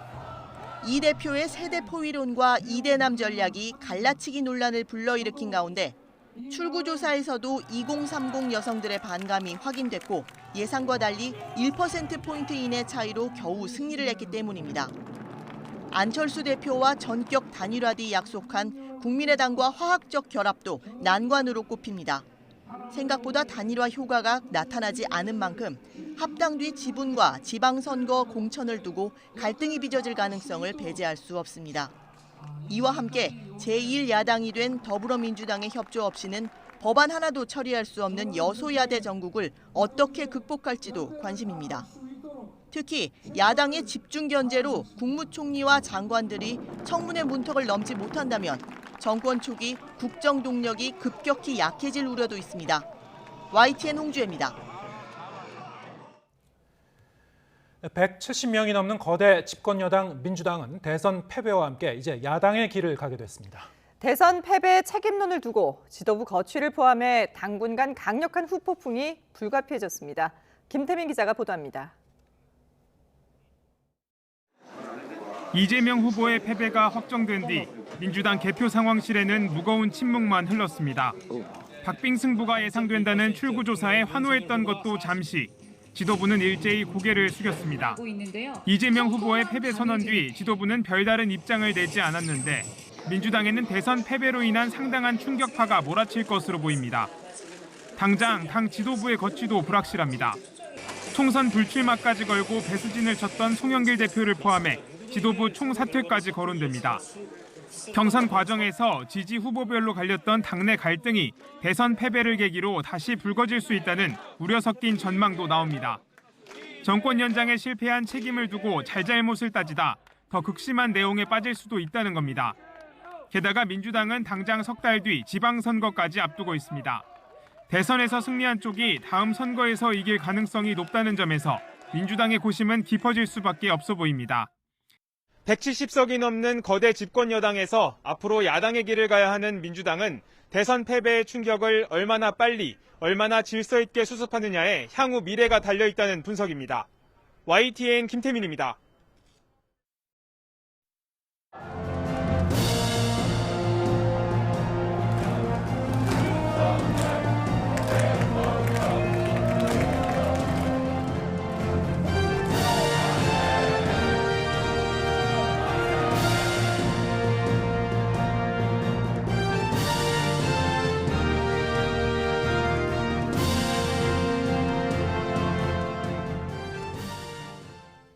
네, 이번에는 초박빙 승부가 펼쳐진 이번 대선 결과 전문가와 함께 분석해 보겠습니다. 이종훈 정치평론가 함께했습니다. 안녕하십니까? 네, 어서 오세요.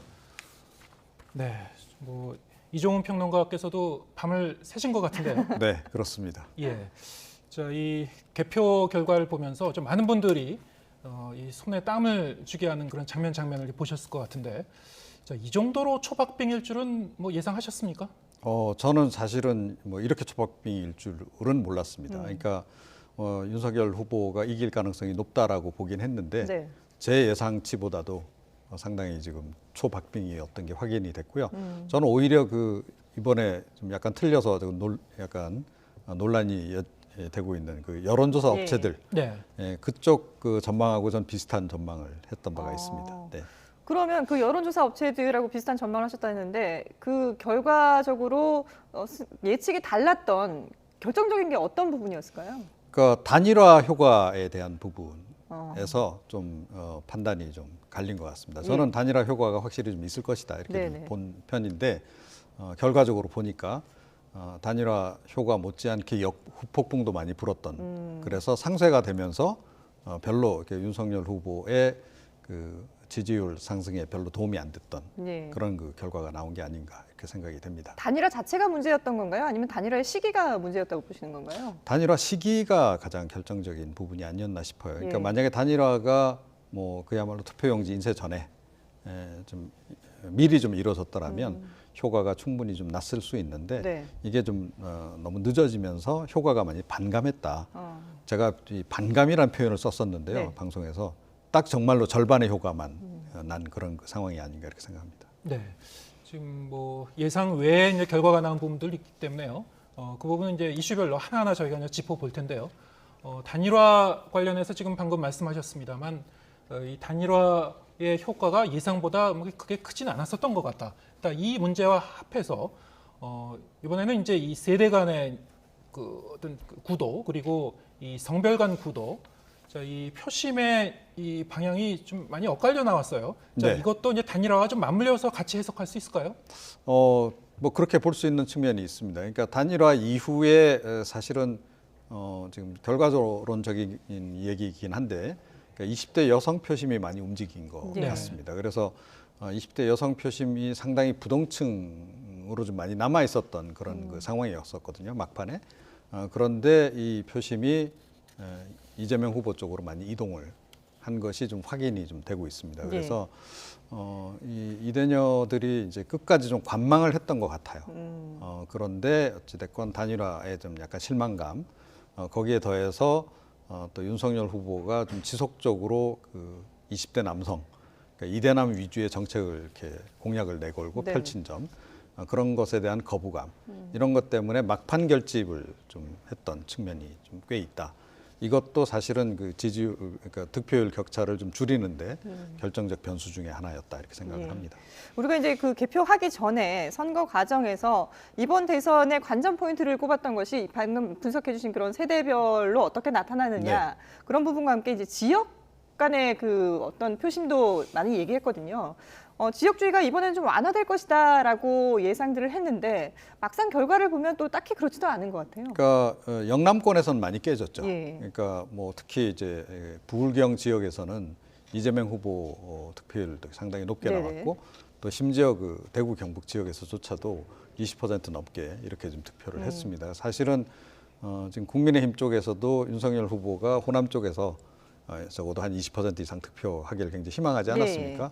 목표치를 이제 30%로 제시하기를 했는데 그런데 이제 10%를 겨우 넘기는 그런 정도 이제 성적표가 나온 거죠. 그래서 좀 기대에 미치지 못했던 그런 측면이 좀 있습니다. 그래서 제가 보기에 그 영남권에서는 지역주의가 이제 거의 좀 이제 사실은 와해된 상태 이렇게 좀 봐야 될 것 같고 그럼에도 불구하고 호남 쪽에서는 여전히 조금 그 지역주의 성서가 좀 남아 있는.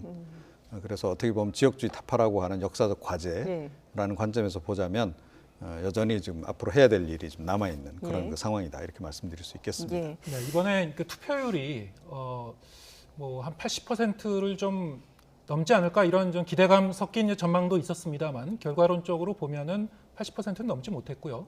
지난 그 대선의 투표율보다도 약간 좀 낮게 좀 나왔습니다. 하지만 이제 사전 투표율은 뭐 역대급으로 나왔는데요.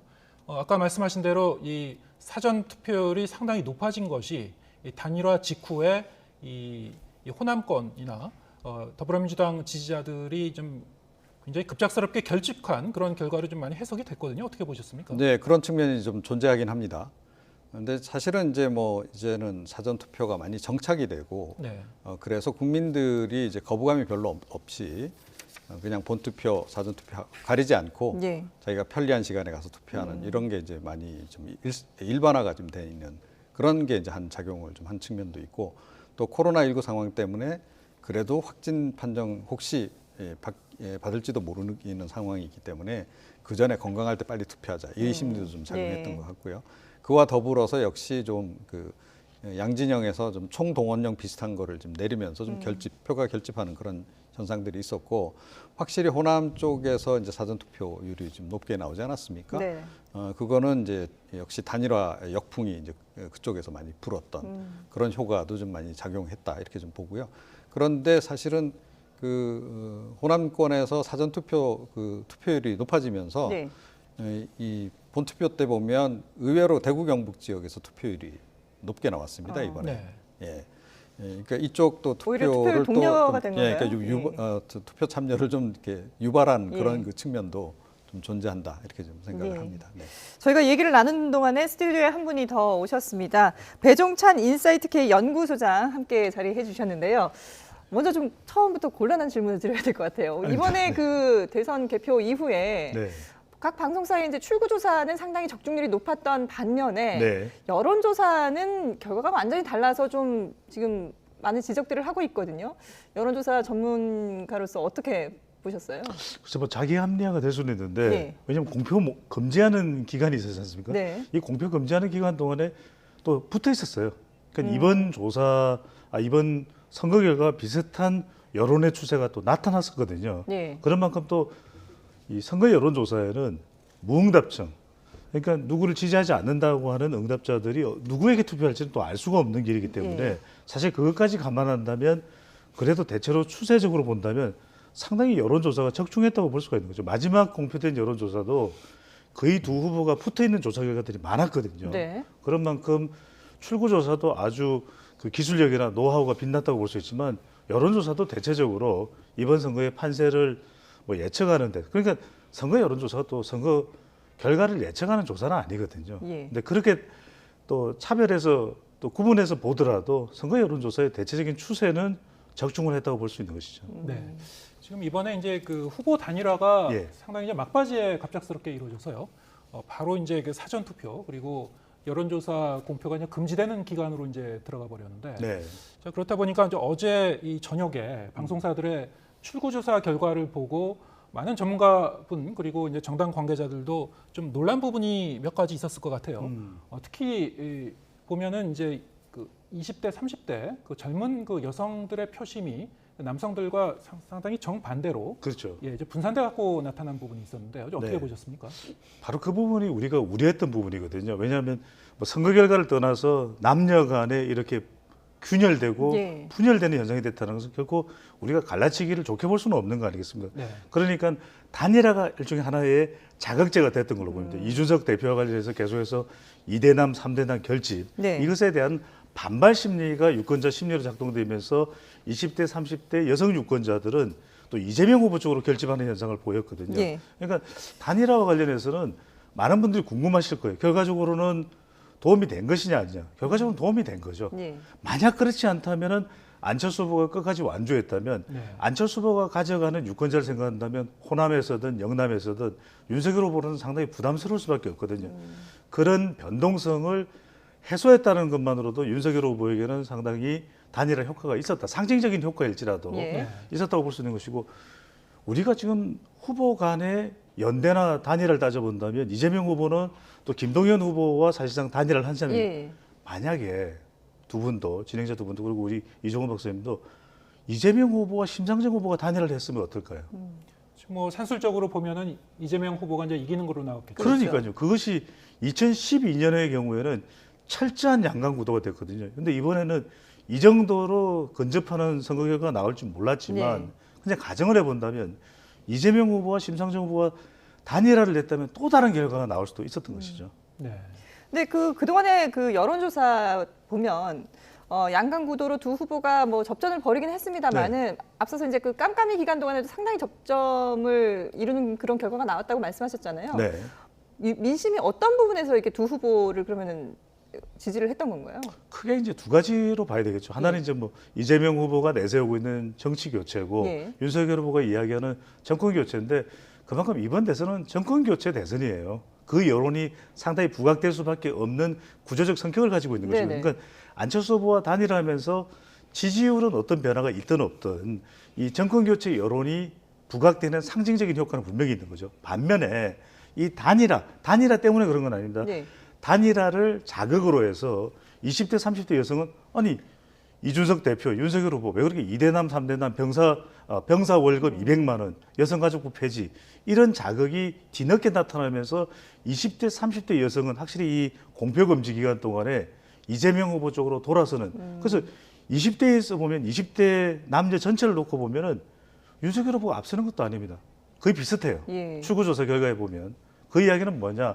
그만큼 2대남, 3대남 결집에 대한 반발 심리가 예. 선거 막판 20대, 30대 여성들을 응집시켰고 그들은 이재명 후보로 갔다라고 볼 수 있는 거죠. 그런 부분들이 그 여론조사 결과에도 성별로 이렇게 다 표출이 됐던 건가요? 그렇죠. 예. 출구조사에서 고스란히 나타나고 그래서 선거 막판 나왔던 두 글자가 여심이었던 것이거든요. 네. 그래서 30대, 40대, 50대 여성을 잡아야 된다. 네. 그런 이야기가 나왔던 거죠.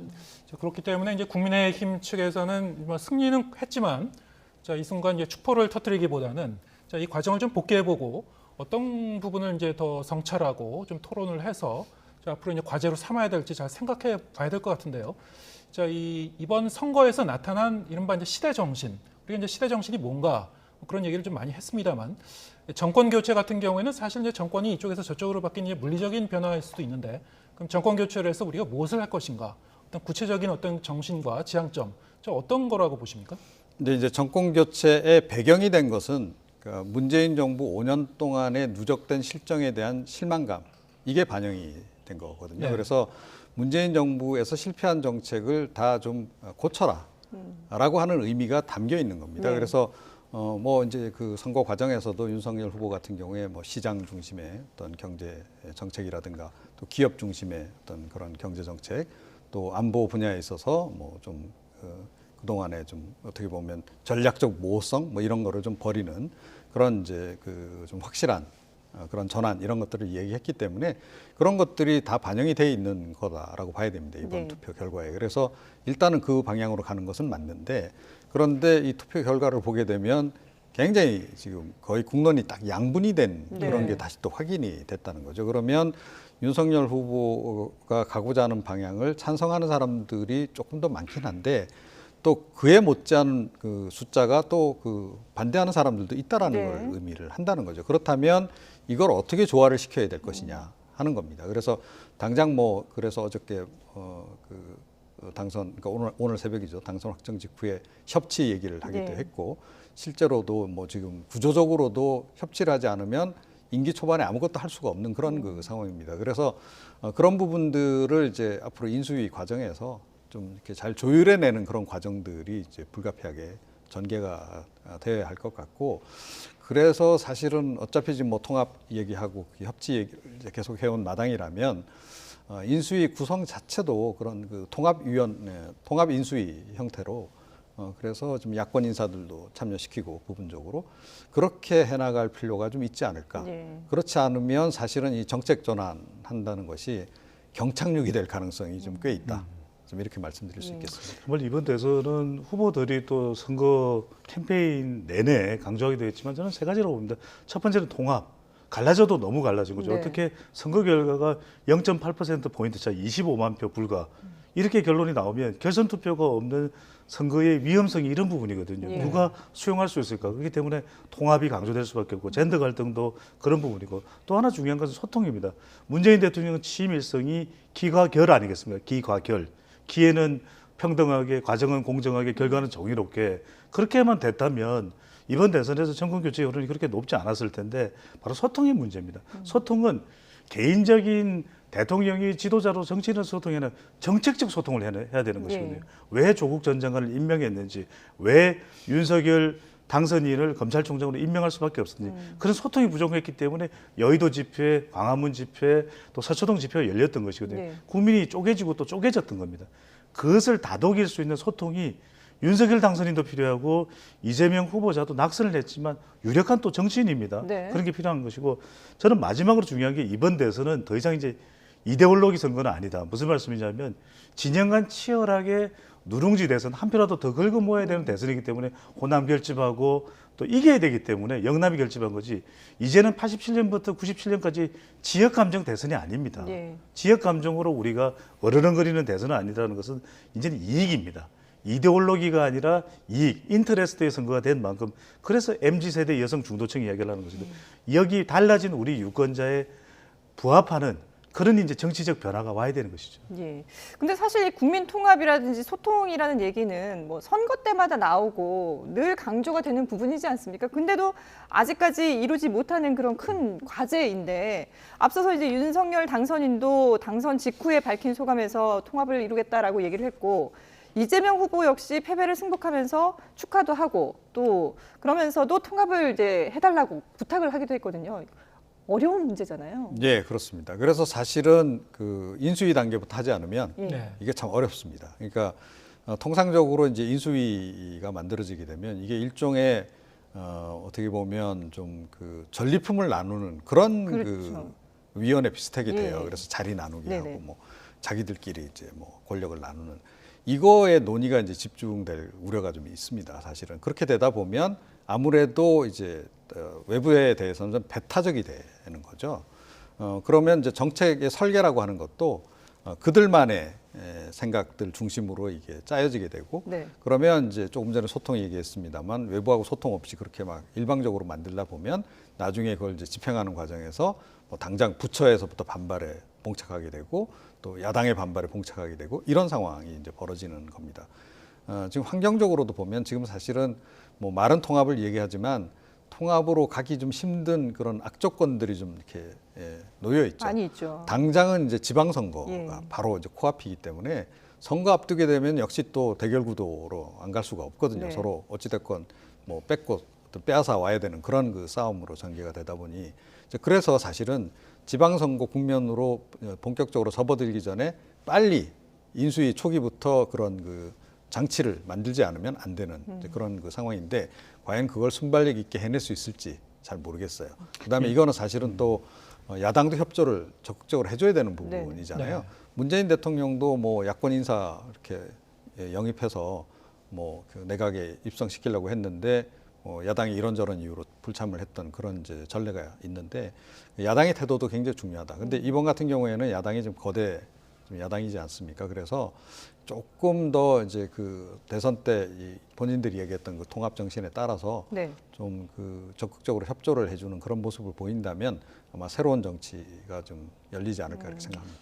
이 말씀 꼭 드리고 싶은데 이성미 대표께서 굉장히 중요한 말씀 주셨는데 왜 안 될까? 근데 저는 이제 여론 전문가니까 국민들은 이미 답을 알고 있어요. 첫 번째는 철학이거든요. 왜냐하면은 우리가 진보 보수할 게 아니라 국민의힘이나 더불어민주당 할 게 아니라 국민들은 어떤 걸 더 좋아할까? 이 생각을 하면 중재가 됩니다. 그렇죠. 중도도 필요 없고요. 네. 중재가 더 중요합니다. 싸울 때 더 합리적인 게 이쪽 저쪽이 아닌 가운데 있는 게 더 나은 생각일 수 있거든요. 정 가운데가 아니라 약간은 왼쪽, 약간은 오른쪽이 더 나은 의견이면 그걸 선택하면 되는 거죠. 네. 그게 철학인 것이고 두 번째는 인재입니다. 그러니까 에이브라함 링컨 대통령이 국민에 대한 국민을 정부를 이야기하는 건 미국 같은 경우에는 공화당 정부라도 민주당 인사를 장관으로 등용합니다. 그러니까 우리도 윤석열 당선인이 소양이 있는 양식이 있는 민주당 인사면 협치하겠다. 그게 아니라 양식 따질 거 없이 다 같이 협치하면 됩니다. 그래서 능력이 있는 인재라면 인재 등용을 하면 되는 것이거든요. 민주당 인사라도 민주당 배경을 가지고 있는 인물이라도 그 사람이 국민을 위해서 능력을 가지고 있다. 그럼 국방장관 또 행안부 장관 시키면 되는 것이거든요. 예. 마지막으로는 정책인데 저는 정책을 통해서 협의하면 됩니다. 그러니까 주장이 아니라 정책을 통해서 이 정책은 우리 국민들이 좋아할 거야. 그러다 보면 서로 협치가 가능해지는 거죠. 예. 네. 지금 그 윤석열 당선인은 지금 자택에 머물다가 잠시 뒤 이제 10시에는 그 국립현충원 참배를 비롯해서 오늘 이제 공식 일정을 이어가게 되는데요. 네. 자택 앞으로 가보겠습니다. 예, 지금 자택한 모습을 보여드리고 있는데 앞서서 이제 그 당선인이 당선 확정 직후에 나올 때만 해도 지지자들도 상당히 많이 몰려 있었고 취재진과 더불어서 복잡한 모습을 보였습니다만은 지금은 아무도 지금 모습은 보이지 않고 있습니다. 윤석열 당선인 역시 아직까지 모습을 보이고 있지 않은데 잠시 뒤에 현충원 참배를 위해서 집을 나설 것으로 보입니다. 네, 서초동 윤석열 당선인 자택 앞에 모습 보고 계시고요. 밤새 진행된 그 개표 과정에서 윤석열 당선인은 이제 자택에서 머물면서 이 개표 결과를 계속 지켜보다가 4시 전후에 이제 당선이 확정된 직후에 집 밖을 나와서 여의도 이제 당사와 그리고 당 상황실을 방문해서 이제 소감을 밝힌 바 있습니다. 그 이후에 다시 자택으로 돌아와서 지금 잠시 휴식을 취한 다음에 이제 조금 뒤에는 이제 다시 이 바깥으로 나와서 이 동작동 현충원으로 이제 이동할 예정입니다. 예, 지금 주민들의 모습이 보이는데요. 앞서서 새벽만 해도 많은 취재진과 지지자들 그리고 또 경찰 병력 상당히 이제 새벽까지도 좀 혼란스러웠던 그런 분위기였는데 지금은 아주 차분한 그런 모습을 확인할 수가 있습니다.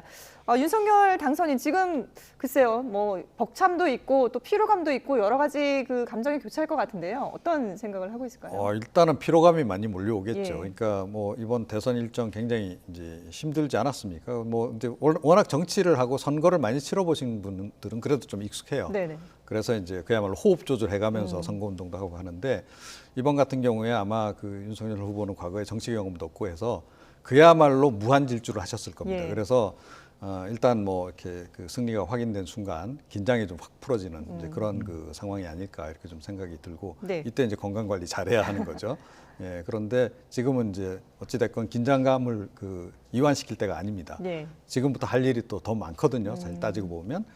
그리고 조금 전에 이제 제가 여러 가지 주문을 했습니다만 그런 것들을 하려 그러면 바로 뭐 야당하고도 협상에 들어가야 되고 이제 그런 그 상황입니다. 그래서 좀 힘드시겠지만 하여튼 긴장감을 갖고 임해 주셨으면 하는 그런 바람입니다. 네, 두 분이 뭐 이번 대선의 의미 그리고 앞으로 이제 과제 여러 가지로 이제 중요한 점을 지적해 주셨는데 아까 이 대통령직 인수위원회 구성이 중요하다 그런 말씀도 해주셨고 당선인이 그 당초에 이 당선이 되면 직후에 일주일 안에 이제 합당을 추진하겠다라는 얘기도 했거든요. 자, 이게 이제 지방선거 공천 문제를 비롯해서 여러 가지 이제 복잡한 그런 이해 갈등 문제가 이제 불거질 텐데 어떻게 좀 전망하고 계십니까? 갈등도 불거질 수 있겠죠. 불가피한 상황일 수도 있는 것이고 또 그것을 윤석열 당선인이 사실 당대표를 역임해 본 경험은 없거든요. 또 영선 국회의원인 거고 국회의원 경험이 없는 것이고 그렇지만 그렇다고 해서 뭐 정치 역량이 없다는 것은 아니고 누구라도 정치 신인이라도 얼마든지 역량을 발휘할 수 있는 것인데 앞으로가 중요하겠죠. 얼마만큼이나 향후의 과정이 순조로울 것인가. 그래서 국민의당과 국민의힘이 합당하는 과정, 또 이준석 대표와 안철수 국민의당 대표와의 관계, 또 인수위원장을 누가 임명을 하는가.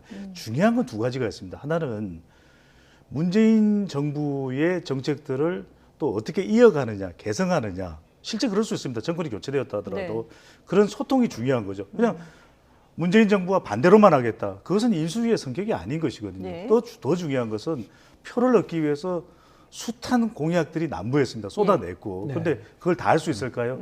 그중에서 어떤 것은 할 수 있고 어떤 것은 하기 힘들고 다른 후보들의 공약이라도 어떤 건 좋았기 때문에 내가 채택해서 가겠다. 그것을 취사, 선택, 결정, 판단하는 것이 반드시 이 짧은 공약의 재검토가 필요하다. 반드시 필요합니다. 저희가 앞서서 이제 윤석열 당선인 자택 앞에 모습을 보여드렸는데 근접 카메라로 촬영하다 보니까 주변이 상당히 이제 조용한 모습을 볼 수 있었거든요. 지금 보이는 화면을 보면 자택 앞에 역시 많은 지지자들이 모여 있는 모습을 볼 수가 있습니다. 지금 이제 당선이 확정된 이후에 한 차례 자택에서 나오면서 많은 지지자들과 악수도 하고 축하의 기쁨을 당선의 기쁨을 함께 나누기도 했는데 지금은 좀 새벽과는 다르게 차분한 분위기 속에서 많은 지지자들이 모여 있는 그런 모습입니다. 네, 윤석열 당선인 이제 서초동 자택에서 현충원까지 이제 차량으로 이동할 예정인데요. 뭐 이동하는 데는 뭐 그렇게 많은 시간이 걸릴 것 같지는 않고요. 당선인이 되는 그런 순간부터 일단은 그 차기 대통령으로서 현직 대통령에 준하는 경호와 예우를 이제 받게 돼 있습니다.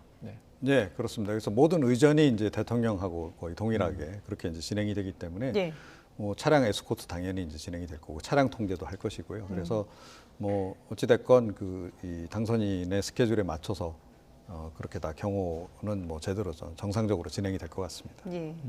자, 지금 이제 당선인의 저희가 자택 모습도 봤고 이후에 이제 일정들이 빠듯하게 이어질 텐데 일단 오늘은 뭐 현충원 참배를 하고 그다음에 이제 11시에 공식적으로 또 이제 당선 소감을 발표하지 않습니까? 그렇죠. 여기에서 또 어떤 메시지가 나오느냐도 상당히 중요할 것 같아요. 이미 새벽에 앞서 이제 앵커께서도 말씀하셨듯이 통합을 강조했거든요. 물론, 예. 그 부분을 계속 이야기할 것 같아요. 그리고 무엇보다도 그동안 이제 선거 과정에서는 또 지지층을 결집하기 위해서 강경한 보수 또 대통령과도 대립각을 세우는 모습을 보였는데 네.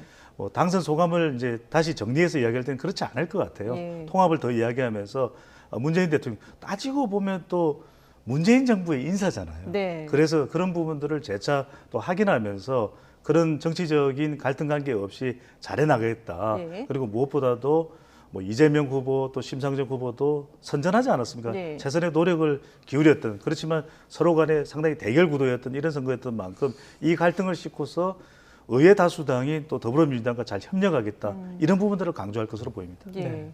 앞으로 이제 정권을 인수하고 또 합동도 추진하고 이런 과정에서 안철수 대표의 역할은 뭐 어떤 역할을 맡을 것으로 좀 관측하고 계십니까? 네. 뭐 단일화 과정에서 모종의 합의는 좀 있었을 것 같아요. 그러니까 대외적으로 공표는 하지 않았겠지만 그 동안에 이제 과거 전례를 볼 때 단일화 과정에서 사실은 실무진들이 상당히 그 좀 구체적인 것까지도 이렇게 논의를 좀 많이 합니다. 그래서 어느 정도는 지금 가닥은 좀 잡혀 있지 않을까 이렇게 생각이 돼요. 그리고 조금 전에 말씀드렸듯이 인수위 단계부터 참여하는 것으로 해야 사실은 실제로 이제 그 단일화 효과가 나는 것이나 다름없기 네네. 때문에 이 부분도 아마 이미 정리가 좀 돼 있을 네. 거다라고 좀 생각을 합니다. 그래서 뭐 조만간 그 우리나라에서는 좀 비밀이 좀 없잖아요, 그죠? 그래서 조만간 그 이면 합의 내용들이 뭐 이렇게 좀 한두 가지씩 알려지지 않을까.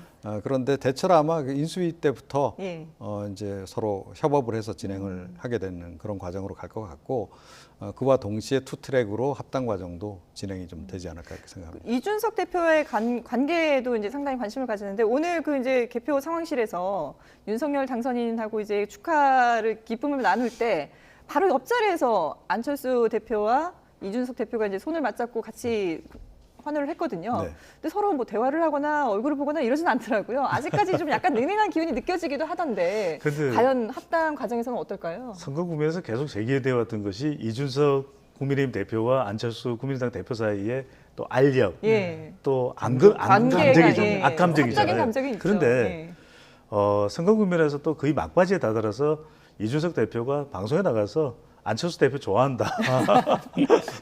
또 본인이 또 상당히 유화적으로 그렇게 한번. 근데 앞으로의 정치 구도를 본다면 너무 지나치게 두 인물이 대립각을 세우면 윤석열 당선인이 또 상당히 힘들어질 수밖에 없거든요. 그래서 그런 감정을 좀 누그러뜨리고 이준석 대표도 그럴 경우에 자칫 자신의 정치적 생명까지도 위협받을 수 있거든요. 타격이겠죠. 그렇다면 안철수 대표와 상당히 좀 협력적인 거예요. 그리고 안철수 대표도 어쨌거나 간에 단일화 효과를 본인도 톡톡히 누리려면 이준석 대표와 또 대립각을 세우면은 또 2030 또 2대남 또 3대남 그런 쪽에서 또 비판도 쏟아질 수 있는 것이고 저는 속은 모르겠습니다. 속은 모르겠지만 겉으로는 상당히 달달한 달고나 관계로 좀 가지 않을까. 허니문을 이룰 수 있을까요? 쉽진 않지만 이게 쉽진 않지만 그런 시도를 할 것으로 보입니다. 네. 아까 이 공약을 좀 이제는 이제 당선이 됐으니까 재점검할 필요가 있다 이런 말씀하셨습니다만, 자, 그동안 굉장히 많은 얘기가 나왔었거든요. 대선 과정에서. 자, 어떤 부분을 다시 좀 다시 돌아볼 필요가 있을까요? 그러니까 냉정하게 말씀드리면 정책적으로 그 완성도면, 공약의 완성도면이라고 하는 측면에서 이제 보자면 이재명 후보의 공약도 문제가 많지만 사실은 윤석열 후보 공약은 더 완성도가 떨어집니다. 이게 이제 윤석열 후보 스스로가 뭐 워낙 이제 국정의 전반에 대한 이해도가 그렇게 높은 편이 아니었던 그런 원인도 하나 있고 또 갑작스럽게 이제 정치권에 이제 들어와서 처음 이제 하다 보니 이 공약을 정리해내는 그런 역량이라고 하는 게 하루아침에 되는 건 아니거든요. 그래서 거기서부터 조금 이제 그 부족했던 점이 있었고 물론 이제 본선에 들어오면서 당 차원에서 많이 이제 백업을 해줘서 이제 이렇게 여러 가지 이제 전반적으로 공약들이 좀 조율이 되긴 했는데 그렇다고 해서 이게 제대로 다 이렇게 결합이 된 상태가 아닙니다. 그래서 이게 좀 그동안에 보면 대선 과정에서도 이 후보자 메시지와 당 차원의 공식 메시지가 좀 충돌하는 경우도 발생했고 뭐 이런 것들이 좀 많이 나왔었단 말이죠. 그래서 뭐 좀 그 윤석열 후보가 밖에서 이야기하는 흔히 이제 애드립으로 이야기하는 것이 이게 상당히 논란이 되기도 했었고 이제 그런 게 있습니다. 그래서 이거를 전체적으로 그 좀 용해를 해서 다시 좀 교통 정리를 다 해야 됩니다. 그런데 기본적으로는 당 같은 경우에는 그동안 이제 체계적으로 좀 정리되어 온 그런 내용들이 있고 또 당론이라고 하는 게 또 있지 않습니까? 그래서 좀 정리된 비교적 정리가 잘 돼 있습니다. 그래서 기본적으로 당에서 정리해 놓은 공약을 기반으로 해서 윤석열 그 후보 당선인이 꼭 하고 싶은 것들 중심으로 해서 그것만을 주로 반영시키는 방향으로 이렇게 가는 게 아마 일이 좀 쉬울 것이다. 안 그러고 본인이 이제 뭐 그 대선 과정에서 막 쏟아냈던 네. 또 하고 싶었던 그런 것들을 다 이렇게 반영해서 하려 그러면 아마 그 내부에서조차도 이게 조율을 하기가 상당히 네. 좀 어렵지 않을까 이렇게 생각을 합니다. 저는 첫 번째 뭐 예산부터 따져봐야 될 것 같아요. 네. 그러니까 이 대선 과정에서 공약으로 병사 월급 200만 원 그랬거든요. 그럼 지금 당장 병사들이 다음 달부터 200만 원 되는 거야. 기다리고 있을 거예요. 예. 통장에 그렇게 찍히는 거야. 그리고 또 50조 추경 예산 추가적으로 16조 9천억 원 했으니까 33조 당장 집행되는 거야. 또 자영업층들은 기다리고 있을 거란 네. 말이거든요. 그런 예산 부분 전 다듬어야 될 것 같고 또 하나는 실현 부분입니다. 실천 가능한 공약인지 아닌지. 가령 여성가족부 폐지 같은 경우에는 단순히 한 부처를 없애고 말고도 국회에서 통과돼야 되는 네, 것이거든요. 그렇죠. 그렇다면 더불어민주당의 협력을 얻을 수 있지. 그보다는 더 근본 취지는 여성가족부를 더 기능적으로 또는 더 근본적으로 어떤 성격을 가지는 것이 좋을까 이런 고민이 있기 때문에 네. 그런 고민까지 다듬어서 좀 이런 정책들을 정리할 필요가 있겠죠. 예, 알겠습니다. 네, 지금까지 이종훈 정치평론가 그리고 배종찬 인사이트K 연구소장과 함께 20대 대선 결과 분석해봤습니다. 잘 들었습니다.